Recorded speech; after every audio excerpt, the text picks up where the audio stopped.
and play on Rowan Marshall. But at least Crosley could wrestle him. So what was the latest on Cox's injury? Because I haven't spoken. We'll have to do some Googling. They'd still be having a look at the knee. And he had the face as well. He looked it was only awkward, last night. wasn't It looked like it was pointing in a different direction. Yeah, but he walked off all right. Well. Yeah, you hope it's a medial and, it didn't collapse. One of those nights where he's got the whack in the face. He just had, those nights where you have, games where you just, you get a corky, the first bounce, the next game is corky again, and then you get a whack in the schnoz, and it's like, it's not my day today. Mike Brady, the days you could give it up, days that you could cry. Yeah, exactly right. But that's the sort of thing that we're talking about. But, they'll seriously, I don't think they were intending to do anything with the ruckman in the mid-season. They have not got a ruckman on their list now. Outside of, obviously, Darcy Cameron. Yeah. If it's 30 years ago, you'd pluck one out of the street, wouldn't you? Yeah, Oscar Steen, a long time out. Yep. Begg's done his knee out for the season. Yep. Depending on what's happening with Coxie, but they're scrambling for a ruckman in the VFL. So they may now have to go and readdress what they're doing. And, all right, Frampton can do it for a while. Frampton can do it. They need him down back. That's without Murphy. That's exactly what they need. So, there are players that are very hard to replace. Quick one before the break, Pickers. Who are you hearing as like absolute locks for the mid-season draft? I think Bianco. I liked Bianco when he was at the level. You say Tom Highmore, Butts. I know Riley Collier-Dawkins could be one as well. Yeah. What's the kid from Collingwood's name? Just escapes me for a moment. I watched him take a screamer at Coburg this year. Can't think of his name. He's a key forward. Is it Hutchins, maybe? Right. I think he'll go one. I can't think of his first name. We don't manage him, so when it went on with us, I don't really care. but he's been touted, but he doesn't get a lot of the ball. Like, he's talented, but he doesn't get a lot of the ball. Johnny Donahoe's messaging me, so that'll mean he knows who it is. Jack Hutchison, thank you, Donis. Yeah, so that's the player that they're talking about. He's an athletic forward, he's one of those guys, but doesn't get a lot of it. Yeah.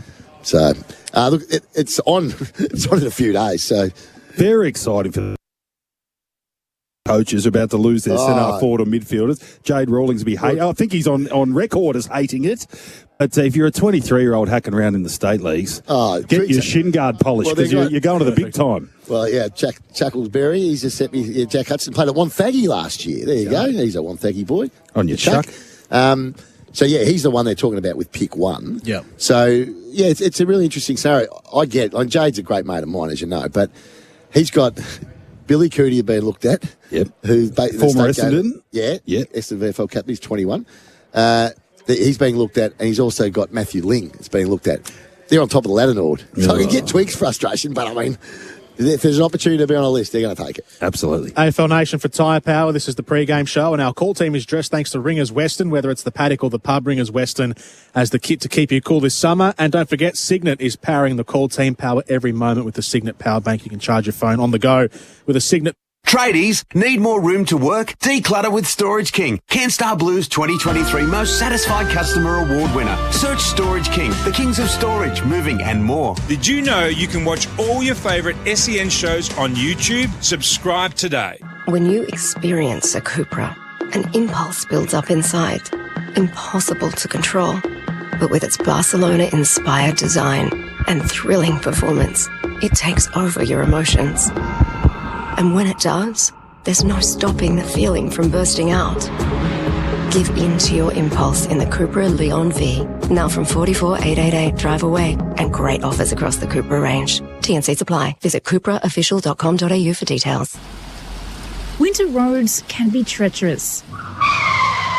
Before the cold sets in, make sure your brakes, wipers, tyres and all essential car components are at their best. With over 500 workshops across Australia, there's a Repco authorised service centre near you. Book your winter car service with your local Repco authorised service centre today. Visit repcoservice.com. Because your safety starts with us. Tradies, gear up for winter with Hard Yakka. We're redefining toughness for the colder months. Our new winter range for men and women is here, featuring a huge selection of ultra-warm jackets and vests ready to shield you from the elements. And our iconic 3056 tradie boot, a must-have for the season. Every item crafted for durability and outstanding performance. So get your winter gear sorted at your nearest stockist or visit hardyakka.com. For the Aussie legends of today, Hard Yakka, nothing's tougher. Good health is contagious. And at Bupa, we're helping our almost 4 million members live health, award-winning health insurance, and feel good health catch on.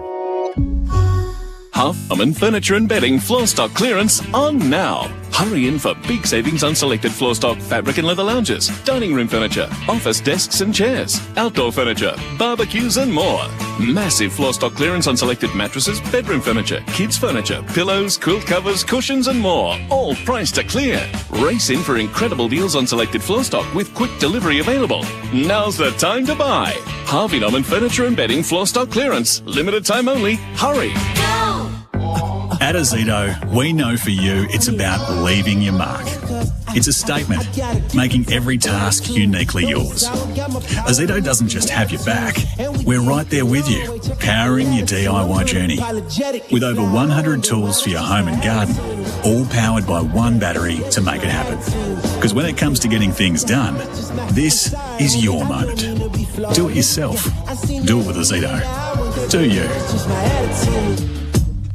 If you love a country pub, you'll love the Ultima Hotel in the heart of the Mallee. This classic country pub is located in the town of Ultima, just down the road from Swan Hill. Grab a cold beer, meet some of the friendly locals, or join in on a Sunday session with meat off the famous smoker. They're also proud supporters of the Ultima Roos, Lara Cats, Hay Lions, and Toolibut Manangatang Netball Football Clubs. So come and say good day to Shane and the team at the mighty Ultima Hotel in the heart of the Mallee. This is Richie. He's walking into a Toyota dealership to buy a new Toyota Genuine tow ball. Remember, stay focused. You're just there for a tow ball. What Richie doesn't realise is... Wait a sec. Hilux is in stock. Oh. Yep, that's right. There are so many reasons to visit your local Toyota dealer, like Hilux stock available now. Head into your nearest showroom to check out the range. Oh, what a feeling. Toyota. See your local dealer, as stock may vary. You're listening to AFL Nation for Tyre Power, Australia's biggest independent tyre retailer, and Victoria Police. Looking for a career that gives you more? Search Police Careers. Victoria Police, made for more. Nation for Tyre Power, champions for road safety and tyre recycling, and Victoria Police, made for more. Search Police Careers. 2 games coming your way through AFL Nation this afternoon. North Melbourne versus Yartapulti or Port Adelaide. This Sir Douglas Nicholls round coming up, and also Carlton and the Gold Coast Suns starting at the same time, both 1:45pm bouncers. Beaumont Tiles giving you an early tax break with up to 50% off their stunning range of tiles. It's like getting an early tax refund for your reno. With prices this good, you can now start that renovation you've been dreaming of, add value to your home and save. Tiles for your bathroom, kitchen, laundry, in fact any indoor or outdoor area, including the pool. Beaumont's early tax break is on right now with up to 50% off Australia's biggest and best tile range. You'll be happy you chose Beaumont's, and level up and elevate your Melbourne experience. Book now at melbourneskydeck.com.au. We're going to take a quick little interlude here. Different audiences will be shooting off in different directions for either the game in Melbourne or in Hobart. See you soon. You're listening to AFL Nation for Tyre Power. Get the power and tackle road safety. And 4 and 20. You can't have footy without a 4 and 20 pie. Hi, Ryan Pappenhausen here. When in the market for a new car, the only destination is Berwick Volkswagen. I drive the new Amarok, a ute that looks, feels and performs better than ever before. Test drive the Amarok at Berwick Volkswagen. LMCT 12366. In footy, you've got one guarantee each week. It's not the win or loss. It's not the coach's spray. And it's not the cry of... It's the 4 and 20 pie. That classic taste of 100% Australian meat in delicious gravy wrapped in golden pastry. Like coming back to win from 10 goals down. Nothing beats the aroma and taste of a 4 and 20 pie. There's a win in every bite. 4 and 20, Australia's original fan food. Pre-season pays off with Elders. Open a Rural Products prepayment account before the 30th of June and you'll be in the running to win 2 tickets to the ultimate grand final weekend. Plus, you'll get $100 of store credit just for opening an account. A 5% per annum reward on the unused amount of the prepayment, calculated daily, paid monthly. And you could be eligible for tax concessions. Visit your local Elders branch or elders.com.au/prepayment to sign up now. Terms and conditions apply. Real people, real products, real fun. No matter who you are, Sexyland has something real sexy for everyone. With Australia's biggest range of sexy costumes, lingerie, couples toys and fun gifts and games for adults. Sexyland. 11 stores in Melbourne and Geelong, open till midnight 7 days a week. Or shop online for 2-hour delivery.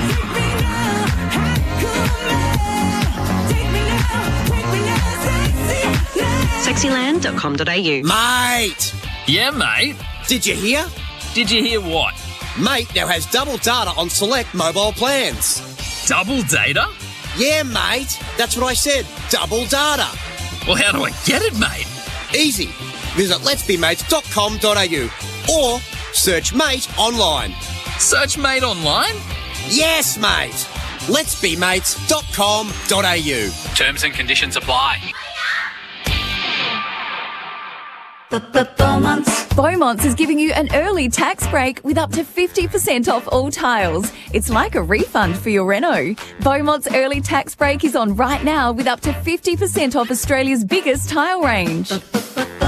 Hello, bank. Hi, I keep getting stung. Stay inside. On my home loan. Oh, ouch. Rate hikes are bad enough, but you sting me with unfair fees, a higher rate than what new customers get, charges for changing my repayments. It all hurts. See a doctor? No, I'm going to see Athena. She'll save me, not sting me like you do. Oh, hey, that hurts. Yeah? Buzz off. No fee options, no loyalty tax, no charge changes. Athena's fiercely fair value has nothing but the stuff that saves you. Go to athena.com.au. Athena, love us and leave us. If you love a country pub, you'll love the Ultima Hotel in the heart of the Mallee. This classic country pub is located in the town of Ultima, just down the road from Swan Hill. Grab a cold beer, meet some of the friendly locals, or join in on a Sunday session with meat off the famous smoker. They're also proud supporters of the Ultima Roos, Lara Cats, Hay Lions and Tooleybuck Manangatang Netball Football Clubs. So come and say good day to Shane and the team at the mighty Ultima Hotel in the heart of the Mallee.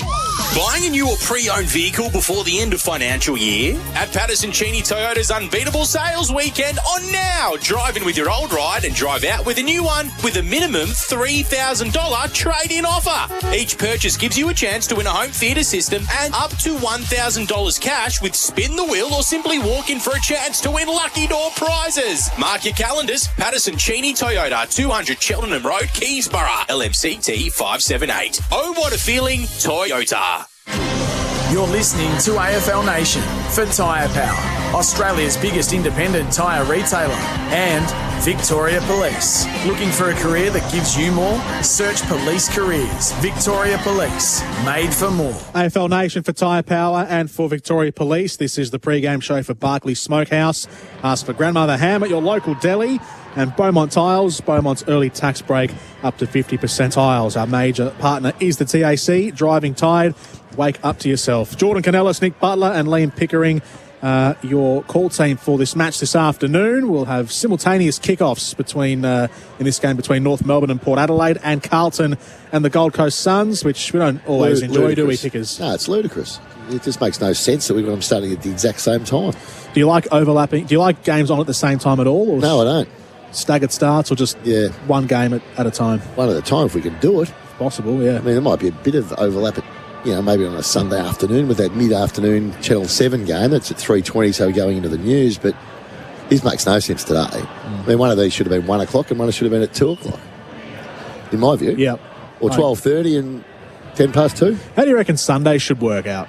Should it be a 3:20 game or a 4 o'clock it's always going to be 3:20 because it's into the news, and Butts knows more about how newsrooms work than I do, but that's part of the free-to-air broadcast games. Could you move the earlier game earlier so there's less overlap? It's early as it is, though, isn't it? It's a 1 p.m. kickoff. I mean, we have done it before. During gather round, I think there's a 12 o'clock game over in Adelaide, which is 12:30 into Melbourne. 12:30 12:30 works. It's early to be at the bar, isn't it, on a Sunday? You don't have to drink. No, you do not. To enjoy the footy. But all that, that fills the coffers, though. No, I understand. But, I mean, yes, you could probably pull it forward to 12:30, and that'd be no overlap there. There'd still be an overlap on the next game because... Well, I think that last game... I like the last game being late, but that's us being selfish. That is. We want to watch a game at tea time. That is, and that might be more of a media person thing saying that. It's certainly hard for spectators that want to get the kids ready for school the next day. On a Sunday night, it's sort of 6 o'clock or 7 o'clock. That's true. I think if that game is a a dedicated Perth time slot, and you have it start at 7 p.m. Eastern, so it's 5 p.m. Western. That's not that bad for the Western audience. They can get back home in time. Yeah. I don't know. I'm speaking as someone I'm speaking as someone who doesn't have kids, so I don't know. Yeah, it'll change when you have. Yes. But yeah, look, it's a Western Australian slot, isn't it? Yeah. So if you had the Perth game, we know the Perth game's locked in Eastern Standard Time at sort of 7 o'clock, which is 5 o'clock their time. But even then, that's a little bit late on a Sunday night for the kiddies. What did you make of the free kick last night that was given to Fremantle? Just no feel for it, really. It was horrible. Did you know that was a rule? I didn't even know that was a rule. Not to the umpire, I didn't know. No. I knew it to the player, but no, I wouldn't have known that. But I just think it was... it's not understanding the situation of the game. I mean, Lockie Sullivan's getting up to the bottom of the pack, just hands it to his mate to give to the umpire, and it's what? Really? Yeah. Really? Ridiculous. Yeah. I mean, that's costly. That's it's a cost of 2 points in the premiership season. Yeah. I thought it was He could have just reminded him, hey, next time give it back to me. 100%. It's like a man cat in footy. You're just hardly ever going to see it. Not then as well. I didn't like it at all. Probably buried in the rule book, but you've got to have some feel. We're the biggest shades of grey game in the world. Have some shade of grey. I totally agree. Yeah, that was poor. I can see why the Collingwood fans would be going nuts about it, because I would be if I was them. Yeah, I didn't know it was. Obviously, we've known the rule of giving the footy back to the opposition player. Yeah, that makes sense. Kick. I didn't know it was a rule. But to the Played for umpire, 13 years. Had no idea. To the umpire, and it wasn't like it was. They weren't trying to waste time. He wasn't trying to waste time. He didn't throw the ball away. No, he gave it to his teammate who was standing directly next to the umpire. No, to me, it didn't make a lot of sense at all. But anyway, it's costly. It's costly. I mean, Collingwood would be kicking themselves. They were 25 points up. I thought they played really well, considering the amount of young blokes they had in the team, a couple of injuries, and they did really well. But Fremantle, to their credit, you take your hat off to them too. They were out on their feet, and they found a way to get, and probably should have won in the end. Yeah, that shot by the young fellow, the running shot at goal, which he kicked the point that tied the game. Yeah. He probably should have kicked it. Bit of pressure on his right side, just squeezed the kick. But I enjoyed the game. I thought the game was good. I thought the game Thursday night was really good too. And as predicted, just popping into my AFL app, the AFL has weighed in and said, correctly paid. Well, it'd be $1.50 and firming. No, well, I mean, to the letter of the law that we didn't know, it probably was right, but it's not. We're not playing that game, are we? Are we playing a game where there should be some? We're already playing a game that's got. Holding the ball's gone. What's open to interpretation as it is. Yep. That's just open to game sense, and I don't think the umpire had any game sense on that one. Agree. The other game today, Carlton and the Gold Coast Suns. Boy, this is a biggie. It's a big game. There's some ripping games. Those toss of the coin games all day, I think. I think Port will win this one comfortably today in Tassie, but Gold Coast and Carlton's at toss of the coin, Geelong and Giants at toss of the coin. That's going to be a good game. Yeah, so there are a couple of real dice. They've both been toss of the coin games, the first two, I thought. If Carlton lose today, I could see them getting the real wobbles. Get cleaned up by the Gold Coast. What's the draw coming up like? We'll have a look. Pop out of the all week I've been thinking Gold Coast to be winning this. But then you don't trust them in big games in Melbourne. I just don't. Carlton's draw ahead. They've got Port Adelaide away next week. That's tough. Followed by Essendon. That'll be tough. Followed by Geelong at the G. Ooh. Again. Yeah. They just played them 3 weeks ago. Followed by Richmond. They'll win that. Followed by the Giants and the Dogs. Gee, they're all tough, so that's wobbly. The only sort of easy game in there is maybe Richmond's, and then who knows how the Giants are going by round 17. But team. I wouldn't be worrying about them. Yeah, but I agree. But that's a tough draw. Yeah, it is a tough draw. They have to get the job done today, don't they? It's a massive game for their club. As I said, if the game was anywhere but Melbourne, like if the game was in Gatherand or it was in bloody Darwin or it was on the Gold Coast, I'm taking Gold Coast every day of the week on the form I saw them play last week. But that was in the slop in Darwin, where they really do excel. Their midfield depth and power is a real worry. Yeah. I mean, Carlton have got Walsh and Cripps, obviously, but Chera not playing, They've just got a food of the wall. They've had a lot of injuries too, Carlton. I mean, that's why you give an out to Richmond. I'll give an out to Richmond. Absolutely. They've had a horrible year, but they've got 24 players to pick from. Yeah. I mean, or 25 players. Carlton haven't got many more. They've got a heap of injuries. So I sort of feel for them a bit. they're a brutal group of supporters, aren't they, Carlton? They are. I mean, they're already on the all week ringing up and already talking about Voss again. It wasn't this time last year they were doing that, and then they got on a roll and he was the best coach in Australia. Now it's back to Voss again. Yep. Yeah, I know they've dropped out of the 8, but I don't think the situation's that dire. I think they lost to? I think the league this season is as close as it's been, and I think a lot of teams are in the same. I mean, you can pull a lot of those teams together. I mean, everyone's beaten everybody. I'm not that concerned if I'm a Carlton supporter. From 3rd down to 11th, there's 2 games in it. Yeah, okay. So who have they been beaten by? Sydney, Geelong, when they hadn't been beaten. Who else beat? Adelaide, which is a game they should have won. Yep. They haven't been beaten by a poor side. It's not like they've come roll up against them. Collingwood beat them? Collingwood beat them, yeah. But it's not like they roll up and get beaten by North Melbourne or Richmond in the form. Well, no, should they? No, of course they should. If they don't cash in the next year or two, I think they're in trouble. It's not like there's a heap of gun 20-year-olds coming through. No, these guys are in their prime. They're in their prime. Yeah, but it's time to move. The best 5 players are in their prime. Yeah. So I'm not too worried about that. And they've got good depth players. I mean, Sardback's really helps. Yep. They've missed him. They've missed his run. AFL Nation, we are at Blunston Arena for North Melbourne against Port Adelaide. The teams have just made their way down to the broadcast sideline and have lined up ahead of the Welcome to Country. And we're going to have the Welcome to Country and also an exchanging of cultural items as well between the 2 sets of teams. So let's take it down to ground level. Graham Gardner, a Tasmanian Aboriginal community leader and Trawulway man of northeast Lutruwita, Tasmania, and direct descendant of Manalagana, to welcome us to his country. He's joined by his son Danny, the creator of North Melbourne's warm-up top today and cultural gift, and his grandson, Manala.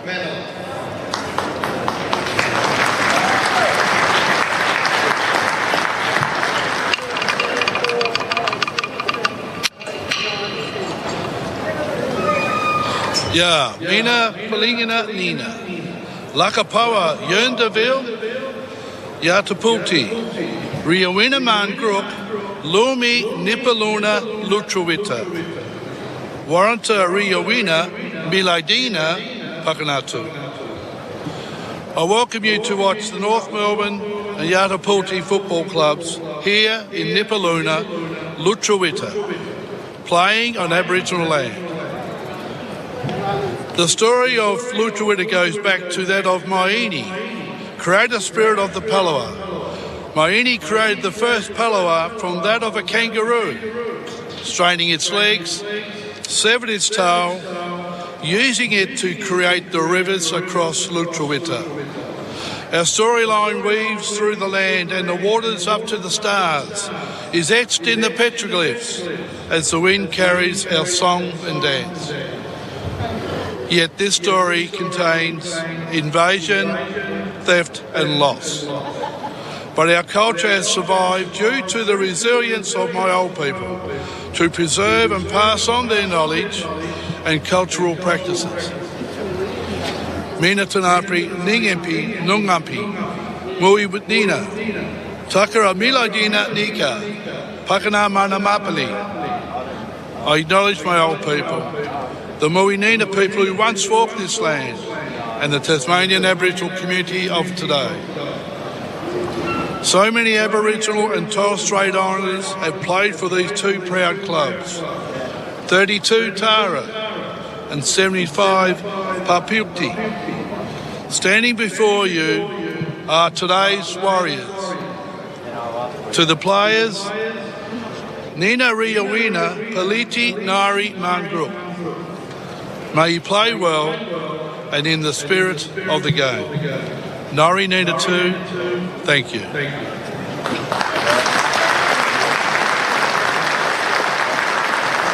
We now call on the players to join Manila for the coin toss.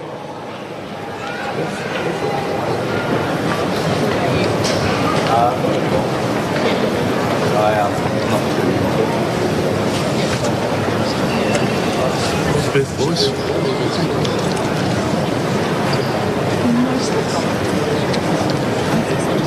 So the players coming together to exchange gifts. North Melbourne are handing over a hunting tool called a waddy, which is made from a root ball of white gum eucalyptus tree. Like it. from the local area, and the gentleman you heard doing the Welcome to Country, Graham Gardner, there with his son and his grandson, so 3 generations of Indigenous Tasmanians, which is great to see down here in Hobart. They're wearing their Indigenous Guernseys as well, which look fantastic. Port's gift was better. They had a big goanna. They did. Jason Horne-Francis, look at that. That's huge. Look at That's that. a proper goanna in his 50th game. It's a beauty, yeah. Not a real one. No, not like Arden Street back in the day. Who thought it was real? Someone. No, it was Mark Warren, the cricket. Was it? Thought the elephant was real at the Big Bash one night. That was a real elephant at Arden Street when it went bunter. Yeah, that certainly was. But the elephant that was doing the dances at the Big Bash, the junior thought was real. Thought it was about to run off. How'd they teach it to do that? It's people underneath there, mate. That's good. I'm looking forward to this. Yeah. I reckon you're writing off the Roos. I reckon they'll start well and they'll have a little look. They'll just have a bit of it like a horse. They'll have a look at the 400. Probably get overrun, but I'm hearing they're up for it. North Melbourne's Guernsey, designed by Emma Bamblett. Port Adelaide's designed by, helped design by Byron Pickett. The only concern is, from a distance, boy, it's a bit of a jumper clash. Oh, yeah. The white Port Adelaide. They played in black last week, Port Adelaide, and North Melbourne's, the back of their Guernsey's white, so from a distance it's going to be a bit tricky for us. A little bit tricky. We'll do our best. They do look great, the jump. The Guernseys look fantastic. They look great, yeah. I really like North Melbourne's. I think they've got one of the better ones this year. Our call team is dressed thanks to Ringers Western. They've got you covered. RingersWestern.com. What could be an unmissable moment for Drinkwise? You won't miss a moment if you drink Wise, Pickers. Well, Willie Rioli for me. I mean, I love watching Willie play. He's that sort of talent that, when the ball's near him, something really good happens in a normal sense. Plus the midfielder, Port Adelaide. They're always good. With Rosie back, so it's going to be a good game. The ground report for Titanium Caravans. What's the Blundstone Arena deck normally like? Pretty solid. It gets a bit sicky in the middle because they've got a cricket pitch, obviously, but that's the sort of footy ground that you like. Good size to play footy. Yeah, I've never played there. Have you played there? Yeah, I have. That's perfect. Skinny wings, but not ridiculous. Not like the Adelaide Oval's really skinny. Yeah. Really good dimensions to play footy. Doesn't get too windy. It can blow up off the Derwent a little bit, but this looks nice. Chilly, wintry day. Get stuck into it, boys. Yeah, sun's out. I mean, guns are out. It's still pretty good, I think. As I said, North, you just want a really competitive opening in particular. Port will be smarting off the way they started the game last week against Hawthorn, who really outplayed them for the best part of the match, but they found a way in the end. 12 degrees, Titanium Caravans, Australian-made luxury off-road caravans. Yeah, Nick Larkey, a player that needs to find a bit. Yeah, hasn't been. They just showed his stats down in every area: goals, contested marks, just presence, I reckon. Yep. So come on, Suba. Yep. Toss of the coin for Keno Go. Play Keno Go, heads or tails for your chance to double your money every 3 minutes. Download the Keno Go app today. Jordan Canellis, Liam Pickering's our expert, and with the opening bounce, it'll be Nick Butler for North Melbourne versus Port Adelaide. Ready to go down in Hobart. Sweet and Sherry to do the ruck work. Sweet and Sherry. Sounds like a Neil Diamond song, but I like it. And they're two competitors, and Sweet knocks it down. Horne-Francis had a fingernail on it, couldn't take it, and the ball's up for grabs in the middle. There's Rosie comes through, gets a little bit of a toe poke on the footy. It's still up for grabs. Burn-Jones grabs it and sends the power forward into the pocket. It goes over the head of Finlayson and goes out of bounds, and we'll have a throw in deep forward for Port. Looks like he's got a little knock already, Connor Rosie. I hope that's not a hamstring. No, I think it is. I reckon he got a knock when he jumped up and tried to kick that ball in the mid-air. So throw in as Rosie limps about and Sherry gets forward and wins the hit out. It's in dispute at ground level. A quick kick from the Roos is ugly. I reckon it came from Fisher close to the line, and they'll be happy to see that out, and they do, and we'll have a boundary throw in on centre wing. Rosie in a bit of trouble. Still limping. I reckon he's got a corky. That's what I reckon. A cork in the calf. Concerns. Certainly got a knock. There's no doubt about that. Throw in. Just forward to centre for Port Adelaide. The big boys lock arms and have a good old wrestle. It gets knocked down to the front. Davies Uniac grabs it, set upon, did really well to get the arms free. And now the Roos can go forward for the first time. It's a ball out in front of Larkey. He was set upon, fires out a handball off the back. It's taken by Burgall into Port. His handball wasn't much good. Now Burn-Jones gets a little tumbler. And it did. Taken by Farrell, who can give it a Burn-Jones, and now we're going to get 50. Well, there's two mistakes there. I mean, a mistake of the umpire to pay that ball. If it went 3 metres and he paid the mark, and then a mistake by the North Melbourne player once it was paid to interfere, and now it's a 50 will bring him within 35 metres. And Farrell has a big boot, so he thumps it. You'd think this will be very gettable for him. He's going to have to kick it every bit of 52. He trots in to open the scoring. It's a nice left foot ball, and that is a goal. Port on the board. They're one straight. North yet to score 2 minutes into the opening term. Yeah, well, on the back of a 50-metre penalty that shouldn't have been there because it should have been a ball up for a start. And once it was paid, that went 3 metres. That ball, that was paid. And a young Dersma didn't get off the line. That's what it was for. I know, so he made the mistake. Probably wasn't expected to be paid either. Like I wasn't. But he's a beautiful kick, this bloke, isn't he? Yeah. He's a nice player.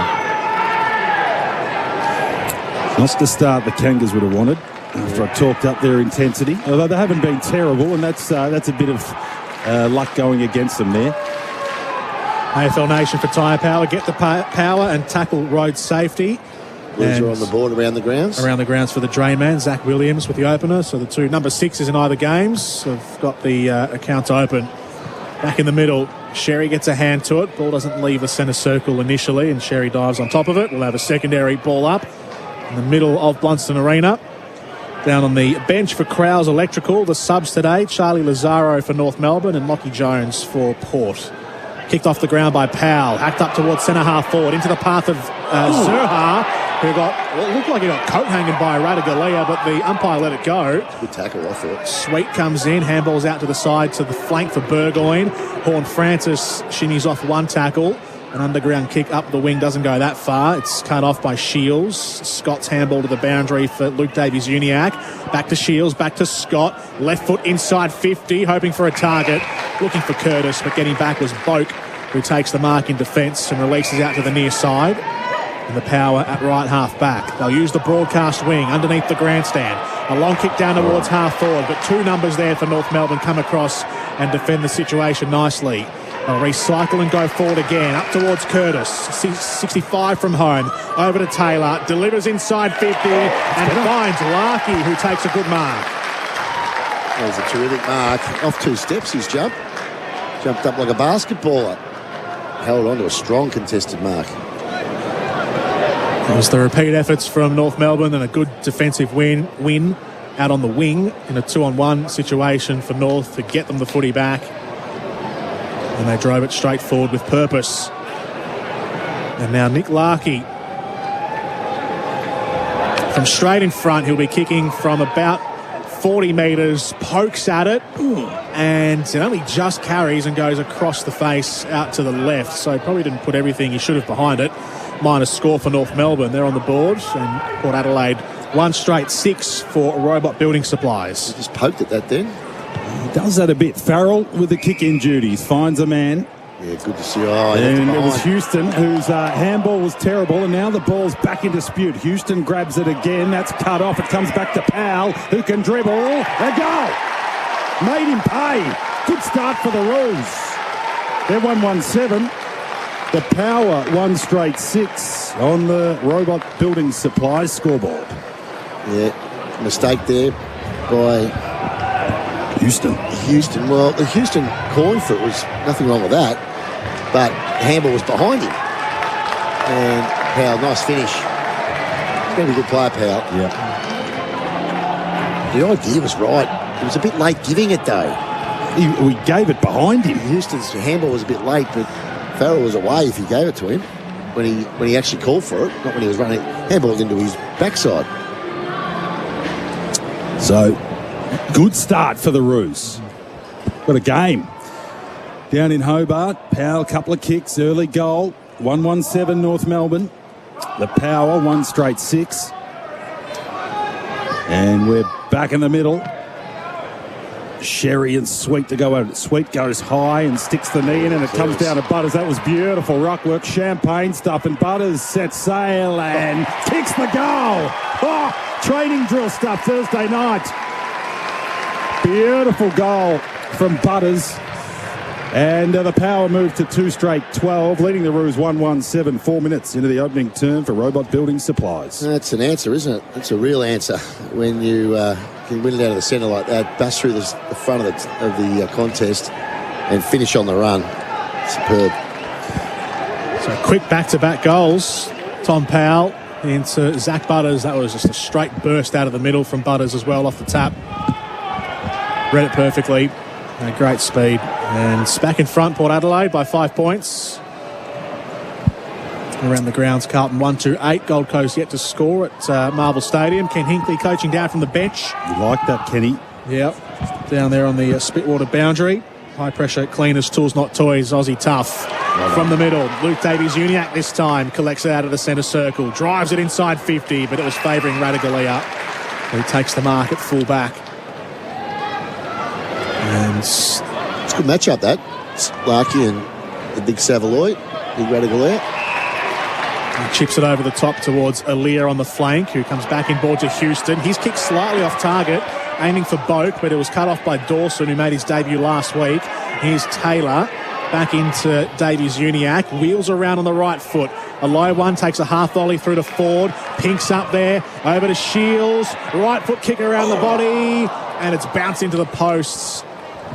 Nick Larkey was chasing after it. He had to run across the face of goal from left to right, trying to dive down low to get it.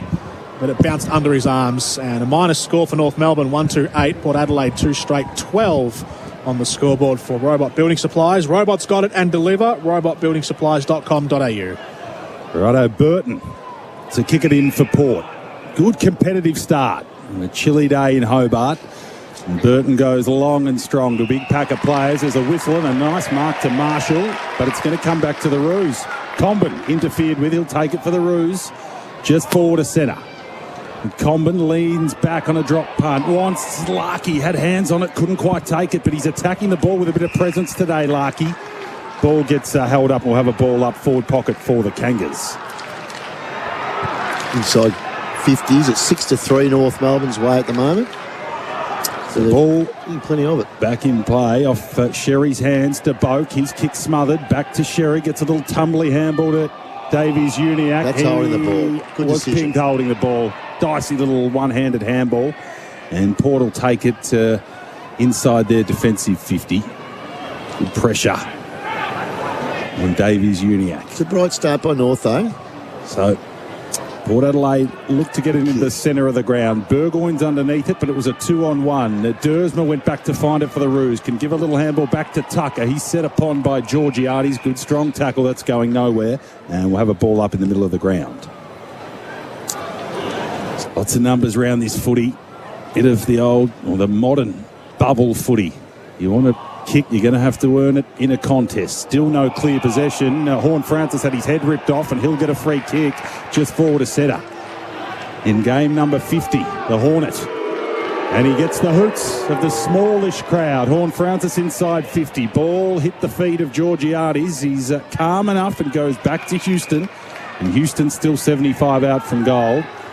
We'll just weigh up his options.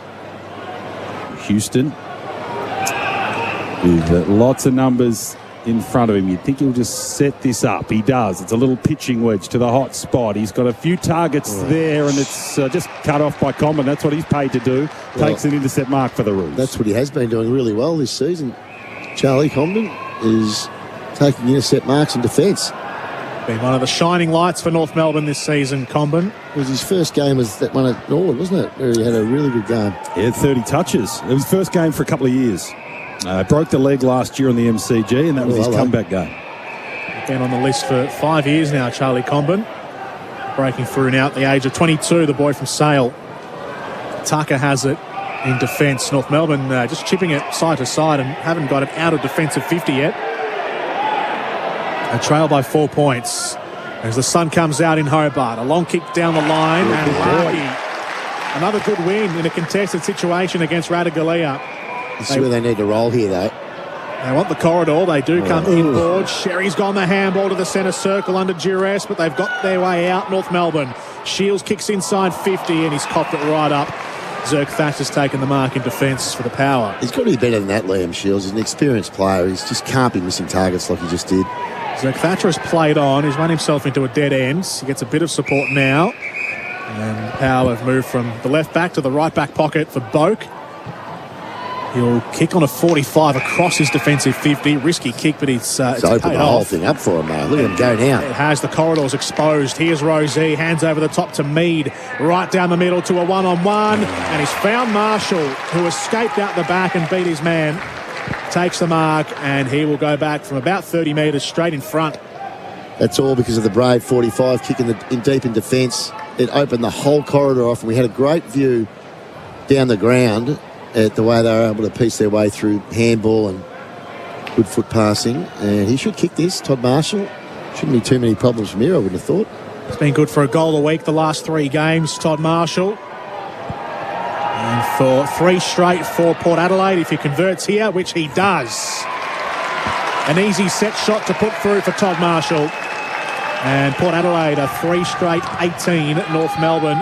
Just the 1 goal to their tally, 1-2-8 on the scoreboard for Robot Building Supplies.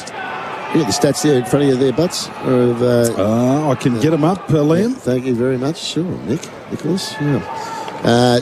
No, North have been inside more, but, you know, just going in, and they look so much cleaner when they get it in there, don't they, Port Adelaide? And a lovely kick coming in. Is that from Boak? It was. Yeah, fantastic. That's how forwards like them. It is. Everyone likes them like that. So, good start to the Power now, 3 straight. Marshall gets himself involved early. Entertaining game of footy. In a way, well, it's moving. The ball's moving pretty quickly. There's not a lot of packs. 1990s movement, wasn't it? Back in the middle we go. Pink doing the ruck work up against Finlayson. Wines in there. Good to see him back too after the heart troubles last week. Gets low and hard, but Wardlaw had him. And we'll have another ball up right in the middle of the ground. As umpire puts it in the air again. Sheasel takes this one and goes long and strong inside 50. Well done, Aaliyah. Took a good intercept mark and can get Port Adelaide going. Chips sideways to Boak. And then Boak's kick is brave but no good. And that one's cut off. Sheasel's got it. It's 75.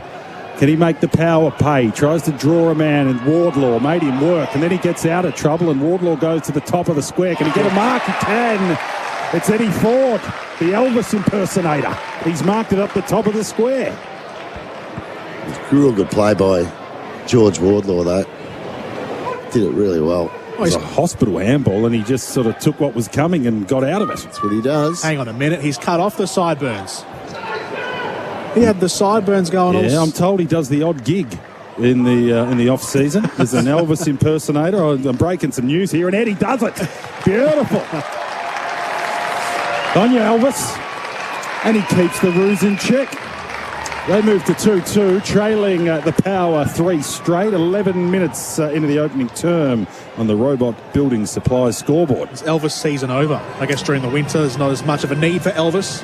No, it gets the phone starts ringing about October. He's a different cat, they reckon, but he can play. Oh, yeah. Well, I'm just taking a tally here. Just having a look at this Sheasel. Just having a look at pretty average handball, but the way he got himself out of trouble there, George Wardlaw, and it just kicked to a really dangerous spot, and he kept the ball low. That was the other thing, so Ford wasn't able to, the opponent wasn't able to get his arm across on Ford. 5-0 is a score at the moment. 5 goals called by Butts, none to you yet, Zipper. Open your account, please. What do you mean? Oh, did you call one? He got one. Todd Marshall. 4-1, sorry, 4-1. You're keeping a tally? Yep. Oh, my God, all right. Just going to see who's going to pull their weight today, which of you two. Rightio. In the middle here. Come on, Port Adelaide, do it for me. Here's Farrell, who goes inside 50. We need a mark. No mark. It's spoiled at the back. And running onto it, Dawson. He was getting excited. His handball was a little wayward. Burne-Jones with a sneaky chance, but it runs out of play for a throw-in left forward pocket, Port Adelaide. 2-2-14, North Melbourne.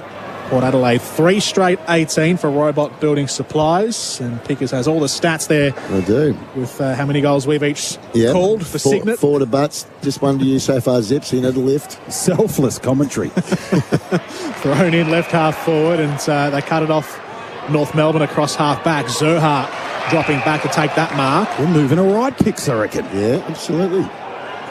Playing a bit quicker and making decisions a lot quicker today. Port Adelaide, North Melbourne. Curtis goes To Zerha. They've got movement. They move too early, some of these North forwards. That's a good kick. Wardlaw centres it inside 50, and the mark has been taken straight in front of goals by Curtis Taylor. Yeah, lovely kick again by Wardlaw. He's going to pass this off here. Yeah, he chips it further inside 50, and he's cut the distance almost in half there, Curtis Taylor. Found Harry Sheasel, who got up slightly tighter angle, but still plenty of the goal face to aim at. Not much more difficult for Sheasel. No, he shouldn't have any problems here. Harry's had the 3 disposals to start this match. Halfway through the first. Can he kick his first goal? It's the 1 goal this season, back in round 5 against the Cats. Down in Geelong for Sheasel. It's the one for the year. Yeah. Here he is on the runway. Sheasel, right foot kick, and he has dobbed it. And North Melbourne take the lead. They've scored 2 goals in a row here in the mid stages of the first term. 3-2-20 to Port Adelaide 3 straight 18. We've played half of the first quarter. 9 minutes to go on the clock. Well, the promising signs there was Wardlaw was involved again, and now Sheasel involved again. Look at Al. Look at old Al on the sidelines. Clarko clapping and getting a bit aroused. He's by it getting all. very aroused. And he would be by this bloke. Harry Sheasel and Wardlaw, they're the two, aren't they? I think he believes if he can just get everyone off his back and slowly develop him, that it might click. It will click. Yeah. Eventually. It's just a matter of when. And like you say, though, the Zerhas of the world need to buy in. They need to be playing well. But, hey, they're in front by 2 points. 9 minutes to play, opening term. Big Sherry, they found a ruckman to the Roos, so he doesn't have to worry about that. He's up against Sweet. Sweet goes high. Sherry stays down, wins the knockout, but to no one in particular. Rosie had a good go at it, still tracking the footy, then overran it. Burgoyne's little handball was to no one as well. It's a 1-on-1 and Wardlaw wins it. Good strength, Wardlaw. He left Bergman in his wake and then tumbled one up towards half forward. Rosie made a good contest of it. It's still alive. They're both up and about now. Wines his handball. Back to Horn Francis. Ball! They cry. Old Shields lays a tackle. And they're nice and physical, the Roos, and there's a bit of push and shove. Nice and physical. And he had no prior opportunity there, Jason Horn Francis. Nothing seems to worry Horn Francis. That's what I like about him. They come at him every week, and he picks himself up and gets on with it. Ball up centre wing. Horn Francis low and hard. Got it like a ball and then kicked it out of bounds on the floor. They're giving him the Bronxies. Good on him too. That's footy. I don't have a problem with North Melbourne fans booing him because he left their club, but I do have a problem with other clubs. Oh, yeah, that's rubbish. Absolute rubbish. No, they reckon he's a good lad. Anyway, here go North. Up towards half forward. Curtis, good strong mark. He's showing a bit too. It's not a big crowd here, but they're making a bit of noise. Just forward of centre on the left foot, inside 50. Needs Larkey to compete. Burton had a go at it. Couldn't take the mark. Was pretty good on the ground. Then coughed it up. Might have got a free. No, he's been pinged holding the ball. You handball that? Thought he did. Davies Uniac's going to take it. 55 out slide angle. He's gesturing like he wants to pass it. He's got a man on a lead. Larkey interfered with, I thought. Umpire said no. Ball alive. Deep defence for Port. They need to be calm. Wine's gone. Good night. Ball. Terrific chase. Toby Pink. Excellent tackle. And Ollie thought he got around one, but he hadn't got around the other one. He zigged instead of zagging. So Toby Pink, the defender from Glenelg, spent a bit of time on the Swans list, I reckon, as a forward, and then just dominated the sample for a couple of years. Well, good on him. Sure about the set shot routine, but he gets a chance here. 25-year-old, 6 games, 1 goal to his name, and it was a kick off the ground. Comes in from 35, don't like it. Skinny, 1 behind. North Melbourne 3-4, 21. Port Adelaide 3 straight 18. 7 minutes to play in the opening term for Robot Building Supplies. Around the grounds, the Blues have got away to a flyer here. 3-3-21 to the Gold Coast, just 1 point. Zach Williams playing forward, has kicked 2 in the first quarter. Power kicking in, out to the broadcast side. Takes 1 bounce over the head of Valier and goes out of play. Around the grounds for the Drain Man. The Drain Man. Big man, the Drain Man. That Drain Man. Big ruckman. Played in the Hawthorn twos. Did he? He did. He's huge. 7 foot. 7 foot Drain Man. He's wow. a big man. Boundary throw in, broadcast side. Horn Francis running onto it, swoops onto it, and then bursts through the pack. cutting his way through the traffic. Lovely kick to centre half forward. Hands it on to Darcy Byrne-Jones, who misses. He was getting a little bit of pressure from side on, but he couldn't quite straighten up on the right boot. And a minor score. It's because the handball was behind him. He had to pull it around from where it was, and it just took that step that he would have had to steady and kick that goal. 3-3-21 to 3-1-19, and North Melbourne on the way out. Sheasel's taken a good grab. And he's starting to get himself into the game. A little whack across the eye from Ollie Wines. Just rubbing down. Oh, geez, that's a good one. Big red welt that's just popped up across the left eye of Sheasel. He heaves it long down the line. Pink was there in the contest, just dropped it. Well retrieved by Ford. Now Davies Uniacke. He's got one to aim at inside 50. It's Larkey. Contest. And Burton came across, made it a 2-on-1. Roved by Stevenson. Kicks across the forward 50, looking for Dersma. And well defended out there by Marshall, who got back. Port Adelaide's on the way out of defence. Horn Francis gets the booze. Almost turns it over to centre half back. Bergman flicks the handball across to Mead. Slung down in the tackle. Bergman will pick it up again. Fires a handball out wide. Now they just slow a little bit, Port Adelaide, as they wait for the options. It's been pinging back and forth end to end. They've got it to left half forward. The mark has been taken by Georgiades. Rifles a low kick in, and it's gone straight back to North Melbourne. And they'll take over in the back pocket with Bailey Scott. They lead by 2 points, the Kangaroos. So Scott, a really deep defence. Goes long and strong with a nice drop punt. He's got a 2-on-1 to go to. Curtis couldn't quite take it, but then got it on the ground. Back to Fisher. Now to Davies Uniacke, and Davies Uniacke can retreat to McDonald. And McDonald wants to go in one way, out the other. Goes a big switch to Core.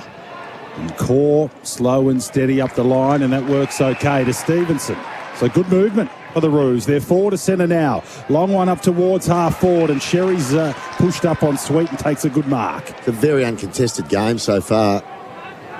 A lot of uncontested marks. Sherry at 75. He's got no one really moving. He goes into the middle, which can be dicey for a big man. It's going to work, though. It comes to Davies Uniacke on the ground. A high one into the pocket. They've got numbers here. Aru was shoved out. No free kick. Zerk Thatcher took a nice saving intercept mark. Did look like a big shove, didn't it? Roo went flying out of the screen. Who did? Who was it? One of the Roos. It might have been Larky. Larky, I think, yeah. So Zerk Thatcher is making a good fist of it. His new club goes to Farrell, and then Farrell to Burton. And Burton is held up nicely by the Roos defensive grid. He heads out towards the boundary where he's got Boak, and then Boak off the steps. A bit of a high one, but that works to Mead, and Mead can run. Takes a bounce. Might have to take another one. He used the wheels well and went high. It's a real up and under to centre half forward. Comben, one grab. Couldn't quite take it. Ball back on the deck. They're under a bit of pressure here, the Roos. Good strong tackle by Marshall. And we'll have a ball up. Forward pocket for Port Adelaide. 4 minutes to play. By 2 points. Good game of footy. Whistle out of the ruck, Jewel, and it's going to go to Sherry in the back pocket. Big Tristan Sherry. I heard him interviewed yesterday on this station and talking about he's not going to take that helmet off anytime soon. Feels better in it. Yeah, feels a lot better in it. Yeah. I've thought for a while, I don't know who does that, the research that they don't help, but just ask Nathan Burke. Yeah. Nathan Burke reckons a slightest hit would have him off with blurred vision. Wore the helmet, never got another one again. There you go. So, I mean, I'm happy with that case study. The Roos go to centre half forward to about a 3-on-3. Zerk Thatcher had hands on, couldn't quite take it. Houston there on the ground, needs to retreat and does. Finds Boak, and then Boak up to centre wing, hoping to find Mead. Needs to use those wheels again. Goes onto the left foot and gets Marshall at 55. They're everywhere. They're queuing up for it. Oh, he fell over. And McEntee still marked it. Like a little catch in the gully. That's exactly what it was like. And he'll shoot from only 35 metres on a slide angle. Pickus? Yeah, well, it looked like they'd stuffed it up because he had the incorrect footwear on, but it's a little bit slippery on top. But they run forward hard of the ball, don't they, Port Adelaide, when they turn it over. He should kick this. Very difficult kick. No. He's got the grandstand to take care of a little bit of wind for him. He trots in from 34. He's hung it out to the right. A minor score and a bad miss. So Port Adelaide will move to 3-2-20, trailing North Melbourne 3-3-21. 2 minutes 44 to play in the opening term for Robot Building Supplies. A couple of lead changes in this first quarter, which has been good. Good for the contests. 4 lead changes in total. Suns are coming back too. 2-1-13 to 3-4-22 at Marvel Stadium. 2 in a row. 2.5 minutes to go here in the first quarter at Blunston Arena between North Melbourne and Port Adelaide. It's out on the broadcast wing at the moment. Burgoyne applying the tackle on Davies Uniacke. Just got his handball away in the traffic. And they can get themselves clear here, the Kangaroos. Out to centre half back for Taylor, who swings it across to the far side. They've effected the switch nicely. They just need this kick to go well inside 50. It's Dersma on the run. He measures it, and his target in Zerha fell over. And Aliyah takes the mark in the back pocket. So Aliyah's kick's a bit dicey, but it works to Butters, and then Butters' forward handball wasn't much better, but the chaos has worked. They get it to Farrell now, and he's in space. He's got some time to survey some options. Finds Finlayson. He's looking for a handball receiver, but he's not running. He is now Wines standing there. Off a step into the pocket. 2-on-2 core. Gave a shove and gets away with it in game 150. That was still unreasonable. Too strong for Horn Francis on that occasion. Now the Roos have it in the back pocket. Darcy Tucker with the footy. Only a minute 30 to play. They'd love to hold this 1 point lead and bank a quarter, bank a win. Here's Tucker. Out of defence, up to centre wing. It's a 2-on-2. Sherry does pretty well to knock it down. Bergman first there for Port. Couldn't take it. Back to Sweet. Sweet's the support, and then Houston's switch was good, Pickers. He can go to Boak.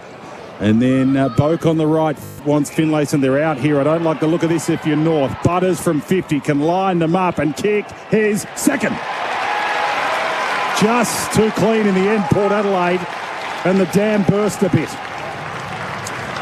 And they take the lead. They're 4-2-26. North Melbourne 3-3-21. 58 seconds to play in the opening term for Robot Building Supplies. Yeah, it was a brilliant switch from deep on the back flank across to the other side. They open it all up. They run really hard forward. And Butters on the run. He's like Chad Warner on the run. He's just about to put it in the book, and then he goes. Travis Boak's moving well for He's going really well. Yeah, he's been excellent so far in this game. He's had 8 disposals. Davies Uniacke's had it 10 times. Tucker 7, Houston 7, the half-back flankers. So back in front, Port Adelaide with a minute to go in the first term. So Douglas Nicholls' Indigenous round, the 2 rounds across rounds 10 and this round 11. And Butters now with 7 goals this season across his 11 games.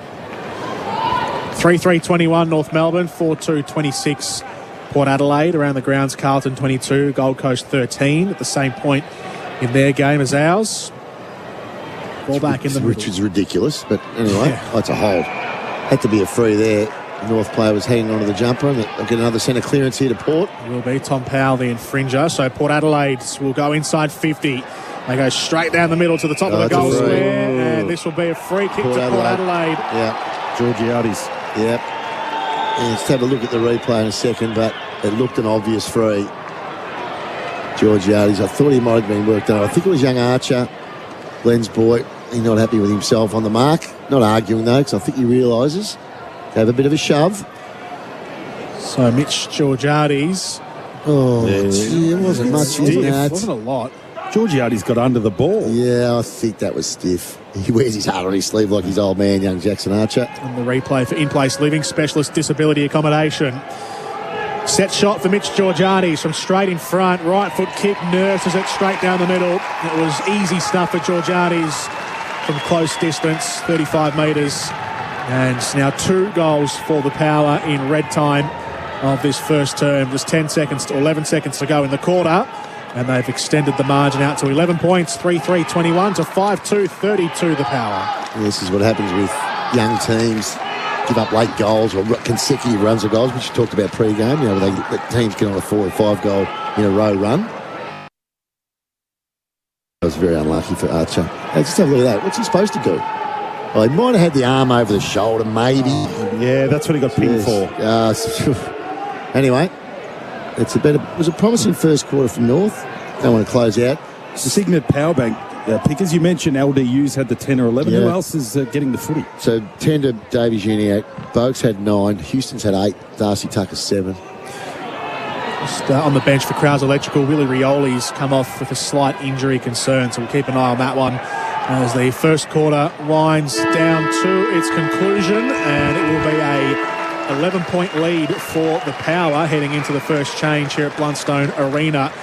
So goals in that first term for North Melbourne to Sheasel, Powell and Eddie Ford. And for Port Adelaide, Marshall, Farrell, Georgiades there, and Butters leads the way with 2 goals. It's 21-32. The Power in front by 11 points at quarter time, thanks to Robot Building Supplies, the second term up after this. That quarter on AFL Nation was for Robot Building Supplies. Robots got it and deliver. robotbuildingsupplies.com.au.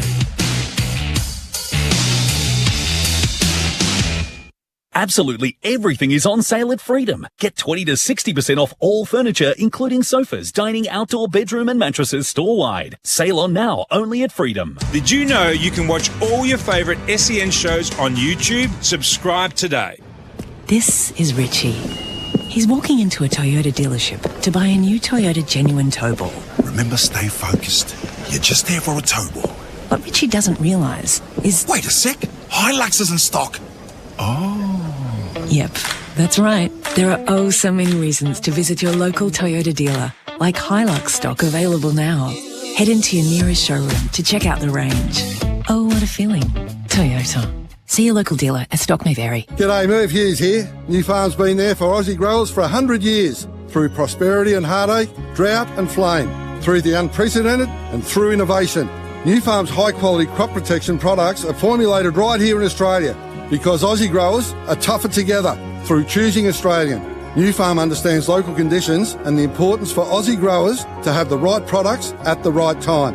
New Farm, Australian through and through. To learn more, visit newfarm.com.au. OMF are going all in with the big sale, with up to 60% off all modern, family and signature mattresses, like our Revivify mattress, now under $700, or our Urban mattress, now under $1,500, or our Aussie-made Newport mattress, now under $2,500. Plus, get up to 20% off selected bedroom furniture and free local delivery. OMF's big sale ends soon at the home of mattress, bedroom and bedding. Mate, what's with the grin? I just saved over $2,000 off my business telco bill. How? I switched my business 1300 phone number over to Alltel, and they're giving away 3 months of service absolutely free. So you pay nothing for the calls? Yep, free calls for 3 whole months, and it cost me nothing to bring my number over. In fact, we've now moved all our telco services to Alltel, like our phone system and internet. Now they even answer calls when our phones are busy. Check out alltel.com.au and switch to Alltel. Mate, they're the better business telco. T's and C's apply. Wild scenes here as kids stage a lunch lockout, demanding grandmother ham in their school lunches. Now, I've managed to get hold of a grandmother ham sandwich to really see what all the fuss is about. Wow. Well, now I understand why kids want grandmother ham in their school lunches. It's totally delicious. Beat the lunch lockout with grandmother ham from Barclay Smokehouse. Ask for grandmother ham at your local deli. Spicy chicken McNuggets and spicy shaker fries are back at Macca's with even more. Plus, get a free spicy shaker sachet with any large meal.